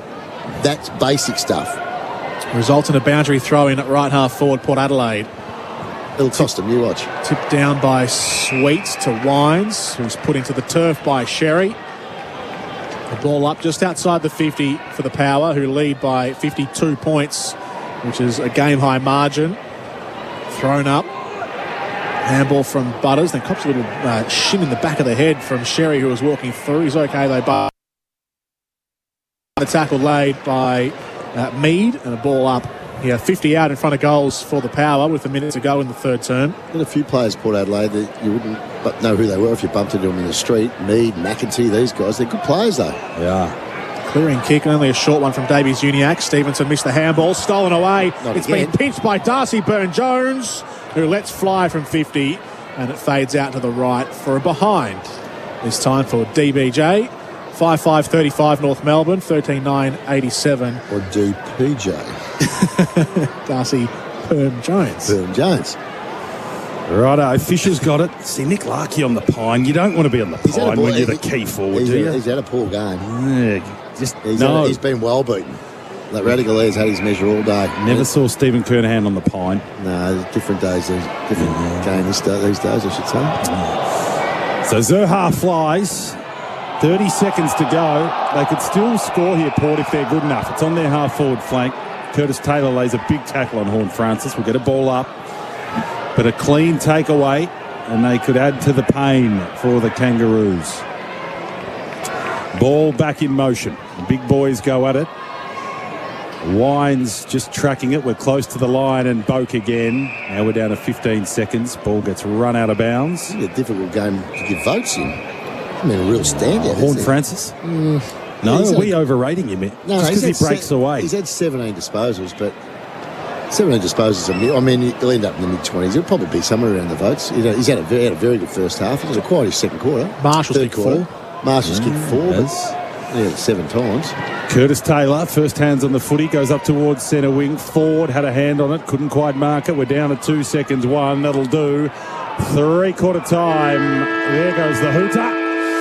And it's North Melbourne, 5-5-35, trailing Port Adelaide 13-10-88. There's a little bit of rough stuff. Bit of a fracas. Yeah, Zerha and Butters exchanging words. So they're going to pay a few fines here. Let's just see. Big Sherry says, well, yes, indeed. Pickers, now it's simmering down a bit.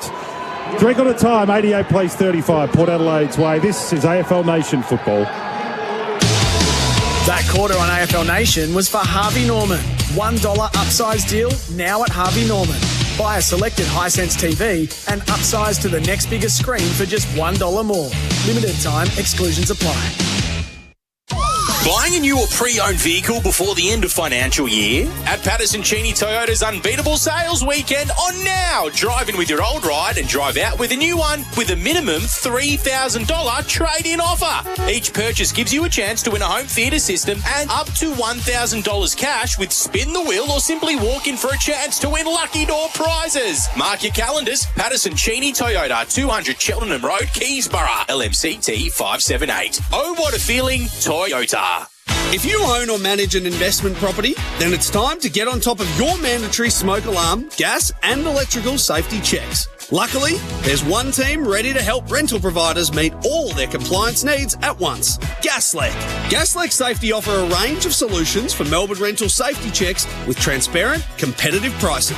You can even save 30% with a combo package to get it all done at once. Gasleck, your home safety specialists. Visit gasleck.com.au. All right, I'm going to the bar. We're back in a tick.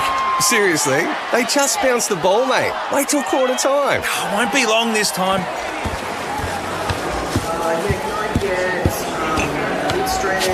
Oh, come on. Hurry up.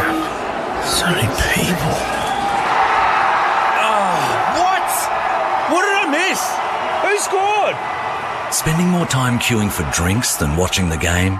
You won't miss a moment if you drink wise. If you love a country pub, you'll love the Ultima Hotel in the heart of the Mallee. This classic country pub is located in the town of Ultima, just down the road from Swan Hill. Grab a cold beer, meet some of the friendly locals, or join in on a Sunday session with meat off the famous smoker. They're also proud supporters of the Ultima Roos, Lara Cats, Hay Lions, and Tooleybuck Manangatang Netball Football Clubs. So come and say good day to Shane and the team at the mighty Ultima Hotel in the heart of the Mallee. At Ozito, we know for you it's about leaving your mark. With over 100 tools for your home and garden, all powered by one battery to make it happen. Because when it comes to getting things done, do it yourself. Do it with Ozito. Do you. We've all been feeling cost of living pressures. That's why the Australian government is bringing in tax cuts from the 1st of July. They're for the drivers delivering the veggies and the people buying them. For the people working in offices and the tradespeople building them. For nurses saving lives and the teachers shaping them. They're tax cuts for every taxpayer. Visit taxcuts.gov.au to find out how the 1st of July tax cuts will benefit you. Authorised by the Australian Government, Canberra. Had a car accident and it's not your fault? Why should you be the one inconvenienced? Turn to Sheen Panel Service. You have the choice of who repairs your car, not your insurance company. At Sheen Panel Service, we use genuine parts, provide a lifetime guarantee on all repairs, and we provide a replacement vehicle at no cost to you. You will end up with a perfectly repaired car and no worries. Make sure you choose Sheen Panel Service. Flat footy moments to avoid this season. The final quarter. At a barbie, here's Jackson and his mates checking the fourth quarter stats for a multi. No! His battery goes flat. He can't get live updates. Stay charged with a Signet power bank. Compact and lightweight, it fits in your pocket, and you'll never go flat or miss any part of the game. Signet power banks, available at signet.com, as well as in-store at JB Hi-Fi and other leading retailers. Looking for a car with rocking style and rocking value? Speak to a dealer today about the stylish Volkswagen T-Roc City Life from $37,990 drive away. Isn't it time you SUVW? Conditions and exclusions apply. Visit volkswagen.com.au for full T's and C's. You're listening to AFL Nation for Tyre Power, Australia's biggest independent tyre retailer, and Victoria Police. Looking for a career that gives you more? Search Police Careers. Victoria Police. Made for more. Macca's. I'm loving it moments. The new Feisty McSpicy range at Macca's. Comes back to Boco under a fair bit of pressure. Goes with a really beautiful little setup pass to McEntee. Skips in from 48. It's a nice looking drop punt, I'll tell you what. And he does the job and more. To the Power, who go immediately inside 50, and Burn Jones takes the mark against Aiden Core. From 50 metres just about, gives it a good ride and sends it all the way home. Bergman can run to 55. It's a high drop punt. It's going to land in the square. Georgiades knocks it back into a dangerous spot. Now we've got a snap and one of the great team goals you'll ever see. It's Burn Jones again. Yes, it was. They were the highlights. Todd Marshall's got the 4, and at three-quarter time down in Hobart, it's Port Adelaide 88 leading the Roos 35. Liam Pickering, what have you made of it? It kind of the game broke apart in that third quarter. Yeah, it did, as you'd expect. I mean, we're talking about a team that's shooting. They'll go to second if they win this game, and North Melbourne on the bottom. So yeah, it was a good quarter by Port. Right, totally dominated. And we're back underway in the final term, and that man Horn Francis, who I reckon's been best on ground, takes it away again. Goes long inside the pocket. Good mark, though, on that occasion by young Dawson, who was just a little bit too strong for Georgiades in the marking contest. He's a big lad, isn't he? He's wearing the Ducks number. You don't mind. Here's McDonald for the Roos. Can use Curtis Taylor. That's a good mark, young Burgoyne. And Burgoyne stood strong in front and marks it only 75 out from the Port goal. He'll set this up. Goes to the tall timber again. Georgiades got under the footy. It gets over the back. Pink first there. Can run it through if he wants. Decides not to. Goes to Comben and then Comben to Fisher. Fisher's under a fair bit of heat. Little dolly handball to Davies Uniacke wasn't much good. Runs out of room and we're going to throw in deep forward for Port. There hasn't been many great number 18 since the Duck, really, has there? There was, that guy that asked Shawnee Atley.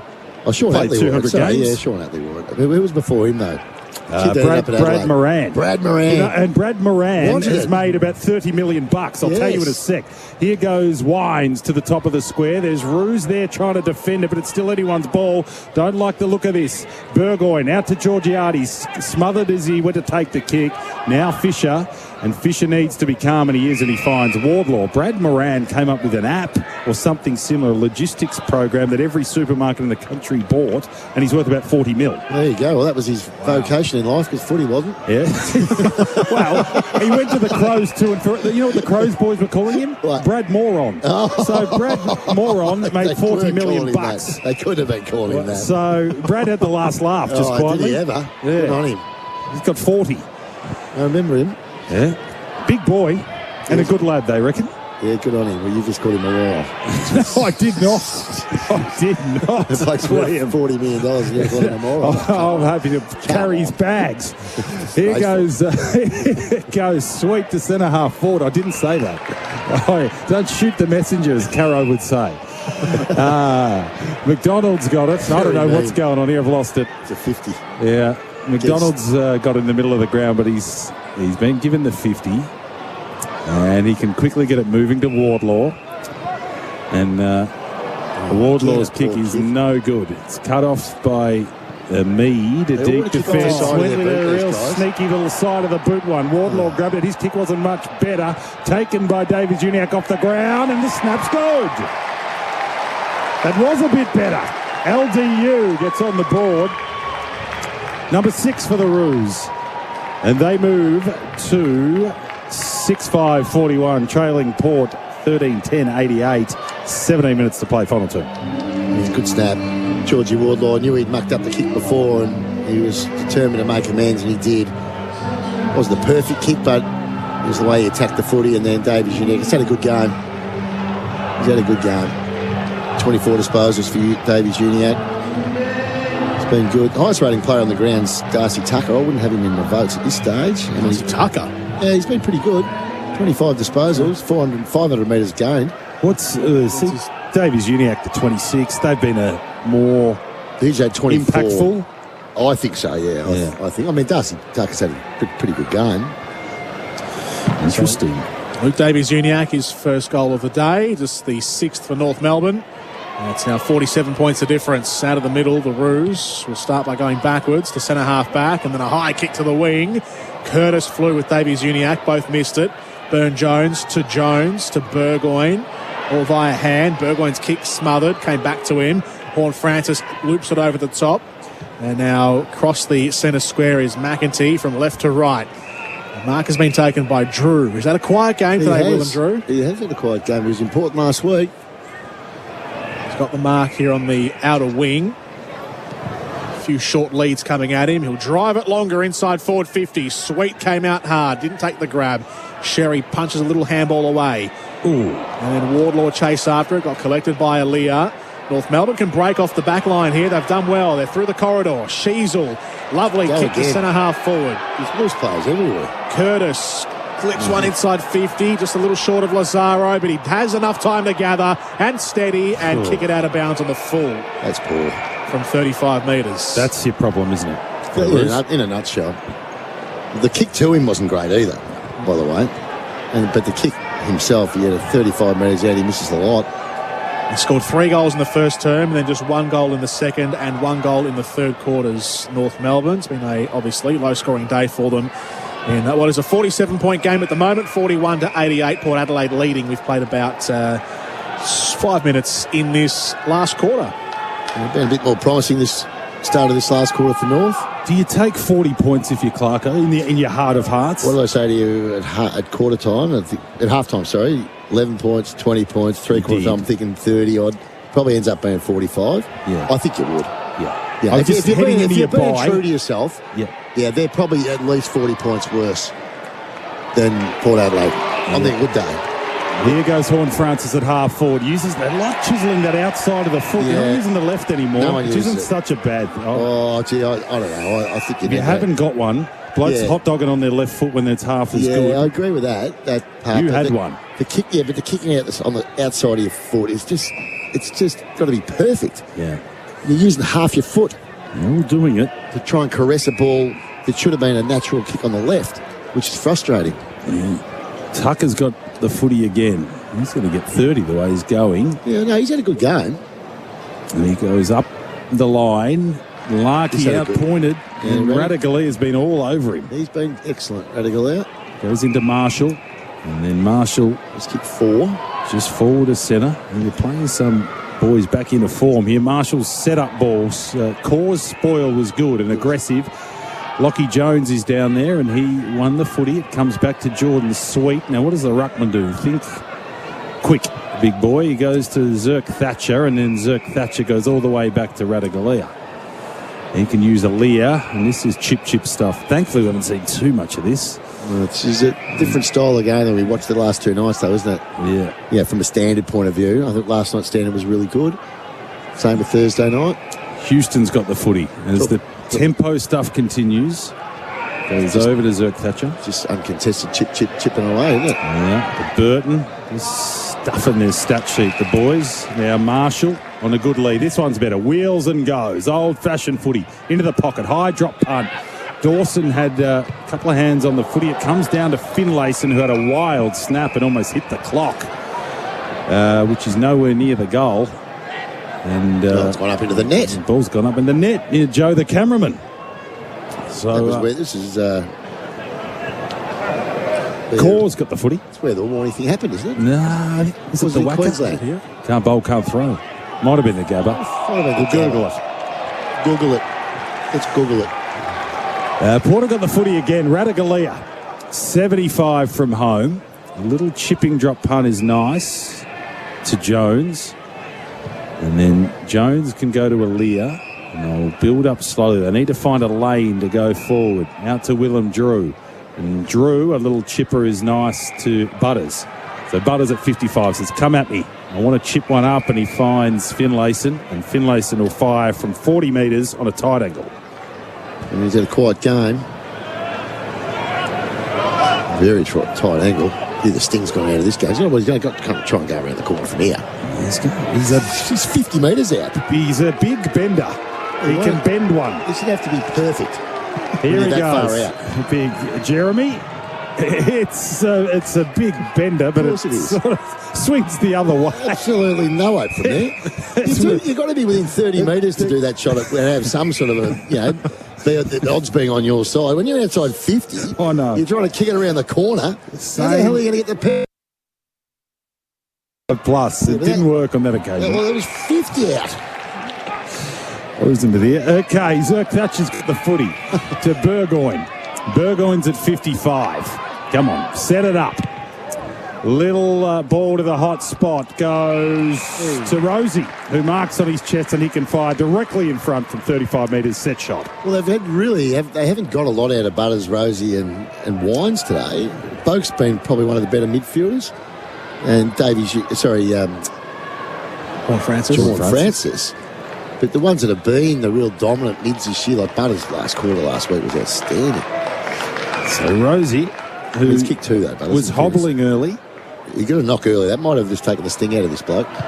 He comes in and misses from 35 metres. Gave it a tug to the left. Minus score, 89, Port Adelaide, North Melbourne 41. 12 minutes to play final term. It's been a bit of a host plus.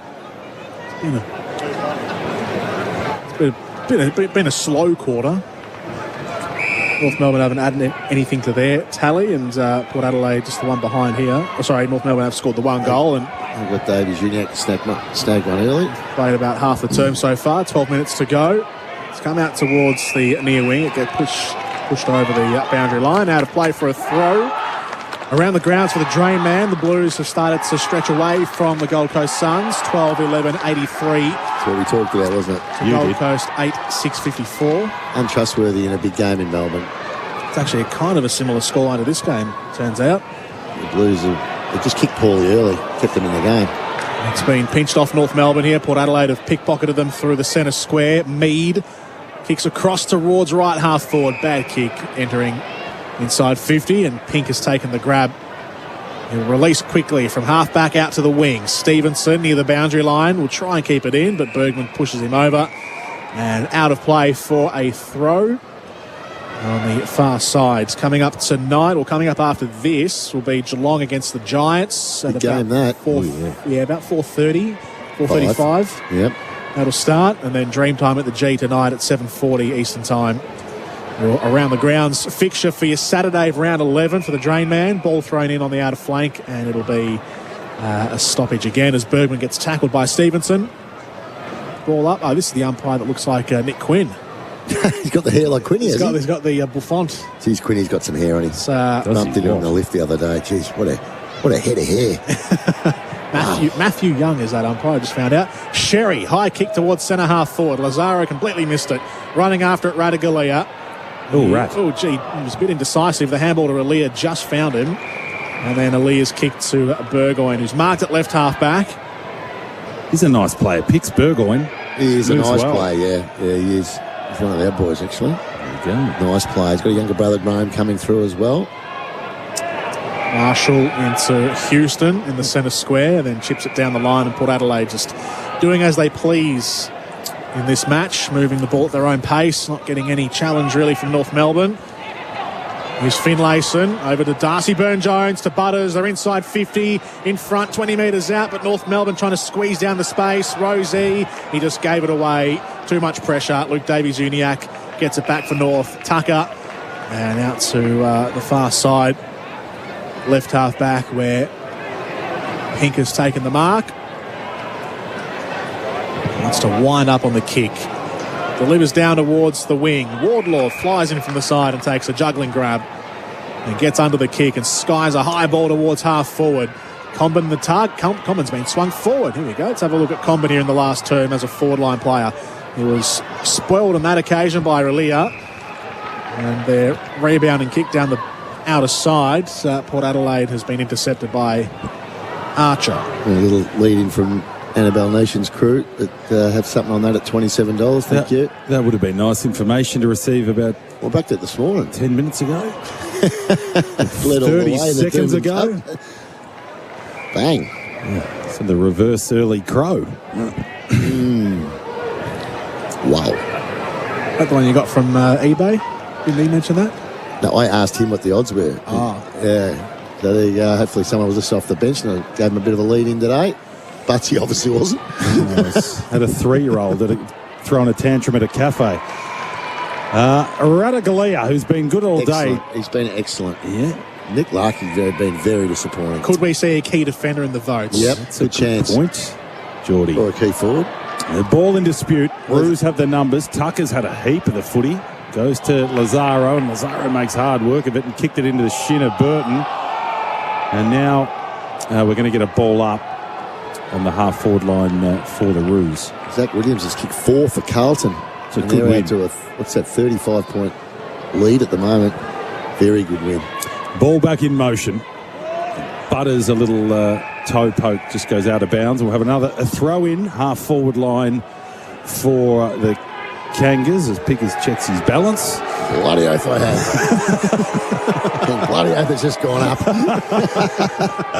Little sum for the effort, as they say. You've got your little multi going in a minute too. I do. You can watch it for me. I will. You'll call the action. I can do 2 things at once. As Gary Ayres used to say to us, you can't spit and chew.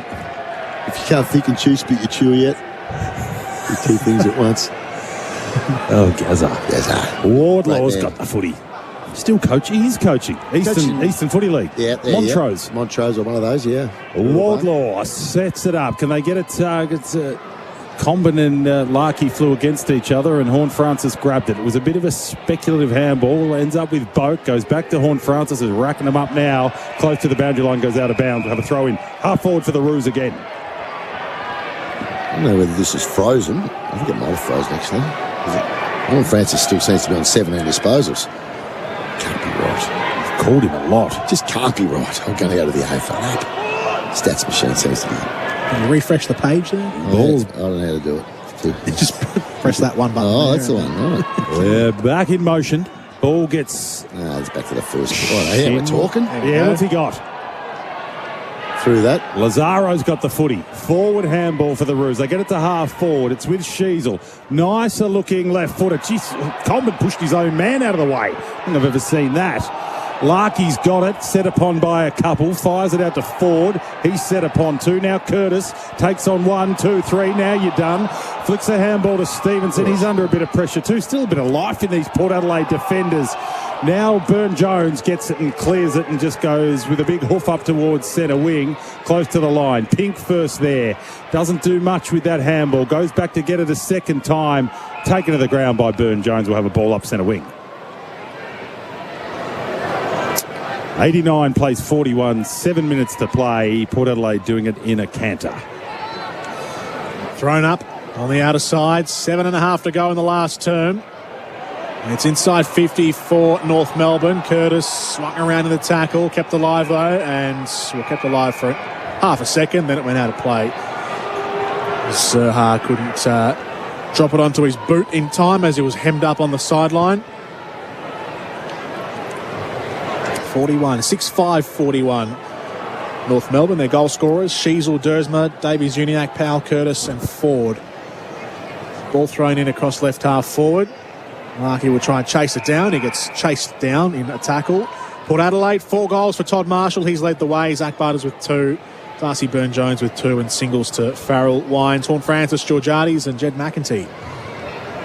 You reckon them up now. Ball up at 35 metres straight in front for North, and it's not going anywhere. A couple of stoppages piling up in a row here. Port Adelaide's are on track to win their 4th game out of their last 5 matches. The one loss in between all of that was the showdown against the Crows. Ball up at the centre half forward position for North Melbourne. A high kick to full forward. Ford is there, but Radigali is harassing everybody, sending the footy out towards the sideline, creating an issue for North Melbourne inside 50. They'll try and recycle the footy, North Melbourne, and they've done it pretty well. A centering kick from left half forward into the middle of the 50, and Davies-Uniacke has taken the mark straight in front, 25 out. He's had a good game, Davies-Uniacke. This will be his 31st disposal. He's tried his guts out all day. They haven't given it up, have they, North? I mean, they're still having a crack. So the kick came from Wardlaw, so the two mids combining. And now Luke Davies-Uniacke for his 2nd goal. Steps in and he has pushed it out to the right. That was a disappointing miss, that, wasn't it? He was their only multiple goal scorer last week, Luke Davies-Uniacke, in the loss to Essendon, and he was hoping to achieve something similar today, but it won't be. He's got 1-1 to his name. North Melbourne 42, Port Adelaide 89 for Host Plus. Nice mark by Boak. Gave it to Horn Francis, and now Port are away. Finlayson in the middle of the ground. He's got a few little leading options. Burne-Jones is one of them. Couldn't quite take it in the 1-on-1 with Core. Ball back on the deck. Core gets it back. It's a little bit of a floater. His Kangaroos have got the numbers there. Sherry to Lazaro, all under a lot of pressure. Now back to Curtis Taylor. And Taylor goes up to centre wing. Wardlaw used his body well. Kicked a little grubber to Zerha. Zerha's handball no good. Turnover on centre wing. Horn Francis racking them up now. Goes into the middle of the ground with a cute little chiselling drop punt. You didn't see the booing, would you? Yeah. Look at this. And there's a beautiful hit up. Butters to Georgiades, and Georgiades will line up from 40 metres pretty well directly in front. Yeah, good connection. Jace Burger involved again there. He's a beautiful ball user. He's got great hands. Just doesn't fumble. So what did Horn Francis end up having when we checked? No, he's up to 23 now. Right. Yeah, so it's frozen. Yeah, there's some sort of magical button you can get to refresh it, which I don't know a lot about. Yeah, the refresh button. That's the one. Didn't even know where it was.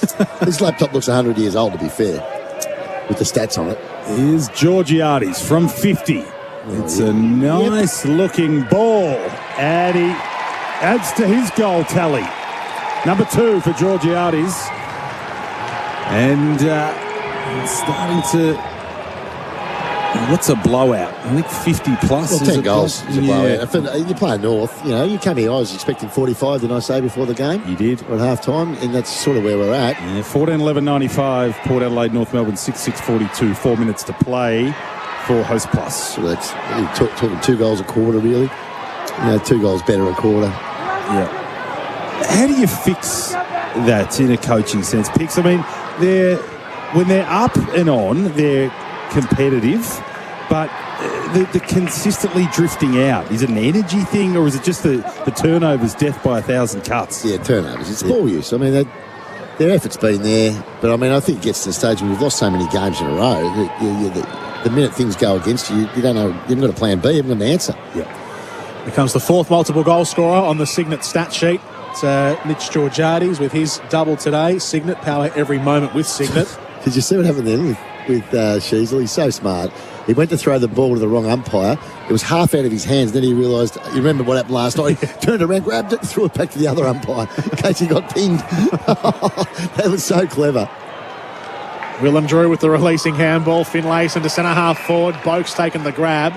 A goal here for Boak would be fitting. He doesn't want to take the shot from outside 50. Goes inside and finds a target in Ollie Wines. It's a good grab in the end because the kick wasn't great. He's had a good game, Travis Boak. Ollie Wines is up to 24. He's worked his way to quite first quarter. It's been pretty good since then. He's got a goal as well, Ollie Wines, so chance for him to score 2. No issues with the jam tart today. No, that was a bit strange last week. A bit of a worry, that. To bring up triple figures, Ollie Wines sends it on its way, and he's kicked it beautifully. Yeah, well, he's getting close to the votes too. 2 goals. Bang in front, centre-half forward, Ollie Wines, and he splits the middle with a great set shot. 15-11, 101 Port Adelaide to North Melbourne 6-6-42. The Host Plus has been named Money Magazine's Best Super Fund for 2024. That's a plus issued by Host Plus, Pty Limited. Check the PDS and TMD at hostplus.com.au. Yeah, he's had a good game, Ollie. And as I said, it hasn't been the Butters and Rosie show today. It's been a pretty even contribution throughout the midfield group. Wines, Boak, Horn Francis, all been pretty good players. Burgoyne's chipped in on the wing. So, yeah, all-round performance. We're up to, 59? 59. So, a 10-goaler, which is sort of not unexpected. Yeah. Just when you're heading into the bye, you're a bit crook in the guts, I reckon. Yeah. You just hope they were going to put in, or for them, a bit of a more competitive performance. But that's footy. You can't take it away. Port Adelaide have got better and better as the game's gone on. And Kenny Hinkley's sitting pretty well. They'll be second on the ladder tonight. They will. Before Dream Time anyway. They'll be second on the ladder in 3 minutes' time. They will. So, ball being kicked forward with not much conviction, and it's cut off this one at half-back for the Rouge. Shields, who's kept battling, gets taken over by Willem Drew, and will get a throw-in on centre wing. 101 plays 42, 3 minutes to play on the Host Plus scoreboard. AFL Nation for Tyre Power and Victoria Police. They're recruiting now. And Sherry, who gives all he's got, wins that one down, but Farrell of Port grabbed it, and then his handball was no good. It was picked up by Lazaro. He couldn't break a Wines tackle, and we'll have another ball up. Half forward for Port. 2:50 on the clock. Lots of numbers around it. Burton has a bit of a go. Dispossessed, taken by Sheasel. A forward tumbling ball to centre-half forward. Now, did Larkey get a shove? Someone did. It was waved on to Zerha, who can dribble one through. He had a fire. It was north of 60 metres, the kick, and it ran on nicely after pitching in the goal square. And Zerha's had a bit of a crack today, Pix. It hasn't been his worst performance. No, it's been okay. I mean, he's had one good quarter, in my view, which was the second. He's done much outside of that quarter, though, I must say. 7-6-48 North, 15-11, 101 Port with 2:33 to play. He has looked a bit more lively, though, today. And a nice finish from 50. He looks light on his feet, doesn't he? Yeah. Sometimes he looks like he's sort of heavy and, wants to... He's plodding. Yeah, a little bit. Yeah. Can be seen as a little bit of a plotter, but, today, Alir and Zerha and That's a day. 14, 6 marks and a goal. Yeah, that's solid. Yeah. That's solid. His opponent's been pretty good. Alir, and then Redigale's been well on top of Larky. What's Larky had for the game? Yeah, not many. For the North supporters listening, when does it get to worrying levels? When's the worry time start if he hasn't signed? I mean, yeah. You'd be starting to think about it now. They'd be interested in him. Not at the level I think everyone's talking for financially. I wouldn't be paying him the sort of numbers that have been thrown around. It's too inconsistent. McDonald bangs it long inside 50 for the Roos. Radagale, a double-handed punch. Could have marked that. It's gone out towards the broadcast wing. McEntee. Luke Davies-Uniacke under the traffic. Picks it up. Swoops a handball across to Fisher. Then McDonald's kick into the centre square. Cut off. Port Adelaide get another chance here. There's less than 2 minutes to go in the game. They're coming through the corridor here. Port Adelaide with numbers. They're all lining up. Here's Jones outside the 50. And he's put it on the chest of Todd Marshall, who can go back and try and level his career best 5 goals. He's done that 3 times before. Kicked a bag of 4 back in round 2 or round 1 would have been. Well, it'll make me think more about my votes if he kicks to 5th. Or you. I mean, that hard to come by. No. It's not like there's been a huge amount of pressure on him, but still got to kick him, don't you? Kicked 3 goals in the third term, Todd Marshall. And for a bag of 5 goals, he sends it through. 5 goals for Todd Marshall. He's been the starring forward player inside 50 for the Power. It's their 16th goal, 16-11-107. North Melbourne 7-6-48. Back out to 59 points, the difference.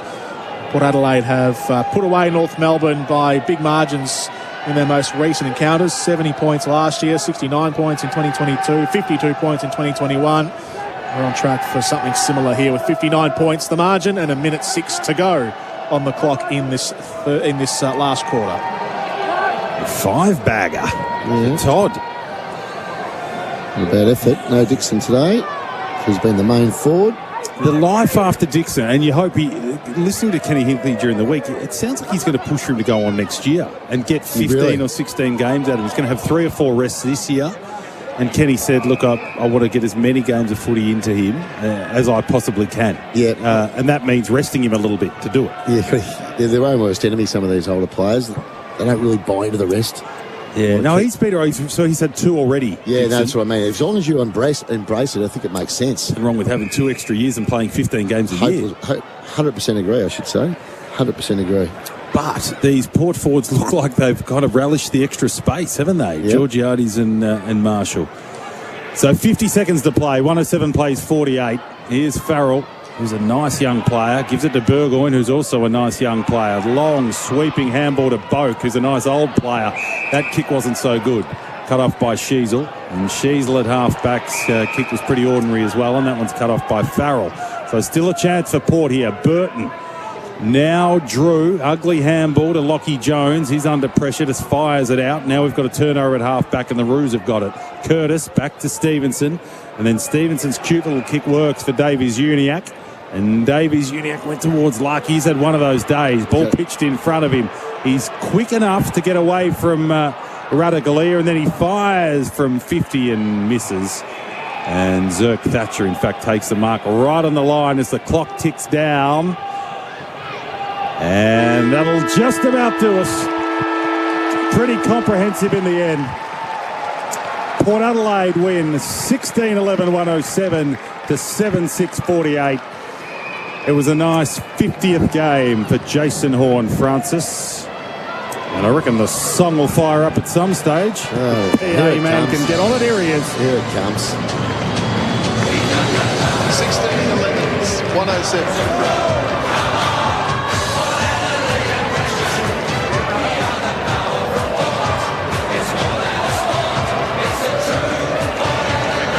The scores here. Bit of crossed wire. I was quite enjoying that. It's quite a good song when it's rocking. Bit of me time for the MC. Get him off for the MC. Let the song play. What's he thinking? Dockie's invoice. Come on, mate. Read the play, man. I'm part of the MC, brethren. You can't be doing that, son. Yes. Here we go. Are we back on? Yes.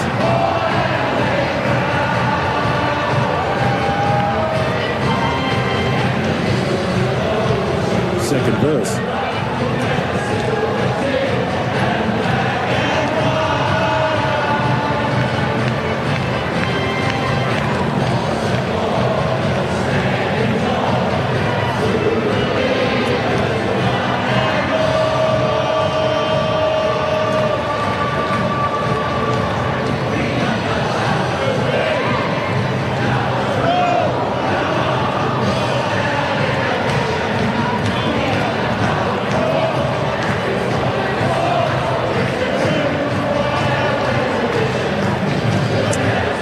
There we go, 16-11-107 to 7-6-48. Jason Horne-Francis doing the post-game interviews on the TV, which means he was probably a judge best on ground for the Fox Footy boys. Liam? He's still got some thinking to do. I like it. Oh, I liked his game a lot. It was... Look, it was the win they had to have. I had to listen to Kenny Hinkley during the week, and the journos over there were trying to get Kenny to slip up and say we needed a percentage booster, and you were going out. Yeah, they were trying to bait him into it, and Ken wouldn't have it. I want to win, and that's all I want, and that's all I'm planning for, because you can't take your foot off the pedal in this comp. Those sorts of answers, and he did well. I reckon they executed well. That's what they did. Yeah, they did. It was a good professional effort. Bit of spark early on. If they get a little bit too focused on what Jason Horne-Francis is doing, I should be worried about what they're doing north. It's on them to get better, and they're playing against a team who's now gone to second on the ladder, so it's a tough ask. But at the end of the day, they've been beaten by 10 goals again. So go away from the game. Your percentage gets a hammering. It's a good little percentage boost for Port Adelaide and North. I'm wondering where the next win's coming from. Yeah, that's not good news heading into the bye. Well, they get West Coast again, who's all of a sudden, that's not looking so good, is it? And Richmond's probably their go. On the current form, they're not beating West Coast. No, they're not getting within a ball's roar of them. Right, we'll better get into the post-game mode, and we'll start with a big moment for Bendix. Put your foot down with confidence thanks to Bendix Brakes. Probably the first goal of the third quarter. We expected a spark from North Melbourne at half-time. They were down by 20 points, but Marshall went bang, bang, and kicked 2 in a row, and that was pretty much the end of the game. Righto, what about the unmissable moment for Drinkwise? Choose to drink wise. You won't miss a moment if you drink wise. Was there anything that was I liked their team goal. Oh, yeah, it wasn't bad. Georgiades. Was over the top to Perm Jones. It was indeed. Yep, very good. Forever Young Player of the Day for Tobin Brothers. Tobin Brothers Funerals celebrating live. Travis Boak. He's like a cockroach. Keeps getting better. I couldn't get him into the votes in the end, unfortunately, but he was very, very good today. Righto, get your AFL app out. Who ran the most kilometres? They'll sleep well tonight. You got the tracker up? Original Mattress Factory. Kick back and relax with an adjustable bed from the Australian designed and owned OMF. It's usually someone that doesn't get a lot of the ball. Who is it? Harry Sheasel.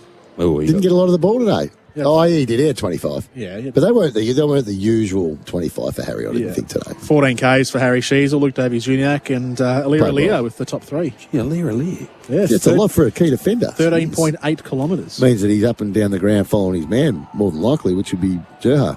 Which means he would have run a bit today too. Must have. Coaching move of the day for Henley Homes. Henley, new 7-star display homes now open at Werribee. Henley Homes, backed by a $7 billion parent. Well, we'll go with Radigal to the only key forward North have got, really, and which is Nick Larkey. Yeah. He completely wrapped him up today. Becoming a proper player, isn't he? Right, MRO incidents for Arnold Thomas and Becker. Now, it was all pretty clear. A few wrestles, nothing there to worry about. All right, well, that's just about it. Our major partner is TAC, Driving Tide. Wake up to yourself. We need the votes for the AFL Nation's Player of the Year. He's already got his cat scarf on. He's half out the door. No. Let's go to the votes. One vote to Todd Marshall. I had to put him in the end. 5 goals out of 15. Out of 16. Sorry, it's not a bad effort. Jason Horne-Francis, I gave 2 votes to. I mean, he didn't have the pure numbers that sometimes he has, but it's the impact he has on games. 24 disposals, 10 clearances, 5 inside 50s and a goal. In the end, and apologies to Travis Boak, I went with Ollie Wines. He had 26 disposals. When I broke down his numbers, 26 touches, 6 tackles, 6 clearances, 2 goals. A pretty good game. There we go. Ollie Wines, 3 votes. We've still got 10 minutes of the best pickers. I know you have. We're out at 4:33, and we need your expert analysis. Yep, you will. You'll get it. Absolutely. Just message me. By a text from the car. Yeah, just wrap it up. No, so in the end, Port Adelaide were too good. And Yeah, I'm sure you want to discuss the other games. You know, are you nervous about the Cats tonight? Yeah, I am. Yeah, I am. But I'm looking. Hopefully, they'll get back on track tonight. Yeah. Chris Scott was talking in riddles in the press conference. A couple of the younger journos were trying to get out of him what's wrong. And you know when Chris just wants to have it on his own turn. Wow, is that a couple in a row? It was a shot. They've lost 3 in a row, haven't they? Yeah, they lost to Melbourne by a goal. No, Port Adelaide by a goal. When they probably in the end should have won. 50-point start, yeah. Yeah, they were asleep at the wheel. But they'll be right if they get their act together. Mind you, the Giants have a very good record at Geelong. You reckon North Melbourne's gone backwards this year? Pickers, we're still doing a post-game here. I know you've both. Yeah. Go on. And you're the former league player. Yeah, that's right. Yeah. I've just wrapped it up. I need your expert. Have North Melbourne, have they taken a backward step this year? No, I'm doing this. Of course they have. I'm keeping you in the studio Yeah, they have. As long as I can. Blue here. Yeah, they have. Yeah, no, absolutely. Well, they've gone backwards because they haven't won a game. I mean, early last year, they won 2 of the first 3? Yeah, they did. And then they won 1 other game, which cost them Harley Reid. Yeah. And then they haven't won a game since. Yeah. So, yeah, how to say they were proven. Do you want to stick around and listen to the Port Adelaide Club song? Let's have a listen to it. I want you to sing along, Pickers. Set myself up here. Oh, you've done yourself a mischief. You put your mic. Enjoy. See you later, Pickers. Travel well. Watch the Cats. Are we going to go to the song? We will. Yeah. All right, so it's a boundary rider's heaven being in here as the Port Adelaide players come in. They're pretty up and about too. I reckon Kenny had fired them up a little bit to back up last week's performance. Here they are.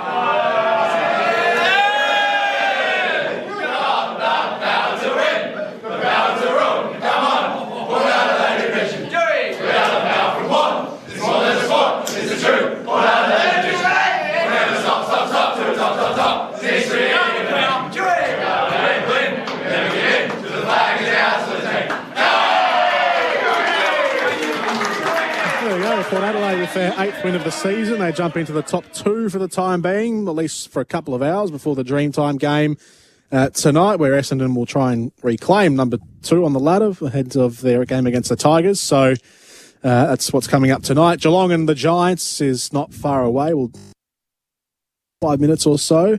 And then later, as I said, the Dreamtime game. 3 games tomorrow as well. We haven't really spoken much about those ones in the pre-game when we were doing our preview. Those are all pretty... some of them look like pretty good games, actually. You've got the Hawthorn against the Lions game, which is at Marvel. And Hawthorn Interesting game. They've got a good record against Brisbane of late. They do. Melbourne against St Kilda at the MCG. And then you give the Eagles a chance against Adelaide at the Adelaide Oval. No. Adelaide are in pretty decent form. Eagles have been better. Yeah, no, I mean, Adelaide, they're kidding themselves if they can't win there. I'm tipping Adelaide. Yeah, the Eagles, they were very impressive against the Demons. They bullied them for the first quarter. They did. Yeah. We've got the Demons and Saints. We do. That's our game tomorrow. It is. Last chance saloon to have any impact at all for St Kilda. If you don't fire a shot tomorrow, I mean, I think even most of the supporters have given up for this year, but stranger things have happened. A couple of Demons out, Levers out, a couple of their midfielders just paddling a little bit, so you never know. Ross needs to change the gear, see if they can score a bit. Absolutely, yeah. Our major partner is the TAC. Driving tired, wake up to yourself. And a quick word on the other game as well. We've had a half an hour. If you were listening to us on the radio and you were just keeping track of the around the ground scores, it was the Blues who got the job done against the Gold Coast Suns earlier. In the end, pretty comfortably. It was 15-12-102 to Gold Coast, 11-7-73. The Blues kicked away after half-time. They scored, 6 goals to 4 in the third term and then 5 goals to 3 in the last term. So overall, just overpowering the Suns in the end, and that's the win that they need, the win that the fans wanted and the win that the team probably needed as well. Yeah, just to reassure. I don't think they'd fallen away as far as people had thought they had after last week's loss to Sydney. That was not a great loss, but Sydney are the best team in the league. Yeah. But just maybe to reaffirm a bit of the confidence there for the Blues. Yeah, they're just a team that appears like they can get the wobbles from time to time, and players can look a bit shaky, and then do they fear that Harry Mackay's kicking's going to go off, and then Wiedering limped from the ground. Luckily, they got him back, but I just said they're a nervous lot, the Carlton supporters, and they needed to show some steel and conviction, and that's a good win today. Yeah. With a bit of pressure on them and a talented young side. Yeah. So good on them. Curnow, 4 goals, 4. Zach Williams, a career best 4 goals. Ben King had 3, Ben Long had 2, Nick Holman had 2 as well against his former team, and Sam Walsh and Paddy Cripps, as always, at the top of the disposal sheet. Walsh 32, Cripps 31 in the Blues win. So on the ladder, that sees the Blues back up into 6th with still about half the round to play over the course of tonight and tomorrow. What's the biggest takeaway today for Port Adelaide, do you think? Is there one that you can really take from a win like that against North Melbourne? Oh, it's a mature win. The coach just would have prepped them to come out with the right intensity and not to take it easy against a young side. And they were challenged a little bit early, and I think they got better and better as the game went on. Marshall's a really good result for them, kicking 5. Yeah. He's a player that continues to promise and probably doesn't kick bags quite enough. He's done it in big games, kicked 5 in a showdown, I reckon. Yeah. So, no, they'll be happy with that. It was one they just had to bank after making hard work of it last week against the Hawks, but they're the wins you need. You have a little slip up against a North Melbourne heading into the bye, and it can cost you a top 4 spot or a top 8 spot. So mature win. North, they'll be feeling it. The beer will be tasting a bit sour for them. But once again, it's if you're a supporter, and for us calling the game pretty neutrally, their effort is there. They're just, like Pickers said, death by 1,000 cuts. They just muck it up a little bit too much, and eventually the damn wall breaks. They've got the bye next week, so a little spell for the North Melbourne players, and then following that, they've got West Coast after that. So that's a game over in Perth as well, and West Coast, their form there has been good as of late. You mentioned the win last week against the D's, and then Collingwood and Melbourne after that for North Melbourne. So that's the next month. Port Adelaide, they've got Carlton next week at Adelaide's. That'll be a good game. And then the bye, followed by the Giants and Brisbane. So a couple of tricky ones, couple of curveballs in there, Carlton, and then playing the Giants in Sydney. The Giants haven't been in great form, we know, but having to travel to play them, just a little added element for that game. That's Port Adelaide's next month ahead, but the game next week against Carlton promises to be a pretty good one. Who have you got for... what have you got for tonight's Dreamtime game? Richmond just have been so poor. Yeah, I mean, with excuses, I think I called them over in Gather Round. I thought they were fantastic against St Kilda when they had, at least 25 players to pick from or 30 players to pick from. No one's going to go any good with an injury list like that. You hope they bring some effort and they're a bit inspired by the occasion. The Bombers are a pretty good side, so it could well be a blowout. But look, strange things happen in these big games, and they get Baker back and a couple of those soldiers who might be able to fire up in front of a big crowd. And then you and I back together at the G tomorrow for Melbourne and St Kilda. Yeah, big pre-game. We'll have our talking points, and we'll try to fire up a few listeners. Be good fun, mate. Excellent. See you tomorrow. Stuff. Thank you, Nick. Thank you, Pickers. He's long gone. He's halfway home. And we'll be joined by JJ tomorrow for our call there. But still plenty of football in between then and now. Our major partner has been the TAC. Driving tired, wake up to yourself, and Bendix Brakes. Put your foot down with confidence. Bendix Brakes. So, as expected, Port Adelaide comfortable winners today. 59-point margin against North Melbourne down in Tasmania. 7-6-48 to 16-11, 107. Todd Marshall with 5 goals. Ollie Wines got the 3 votes in Pickers' best on ground. That's it. We'll take you over now down the highway to Geelong. The Cats take Giants for your Twilight Saturday. See ya. That quarter on AFL Nation was for Host Plus. Host Plus has been named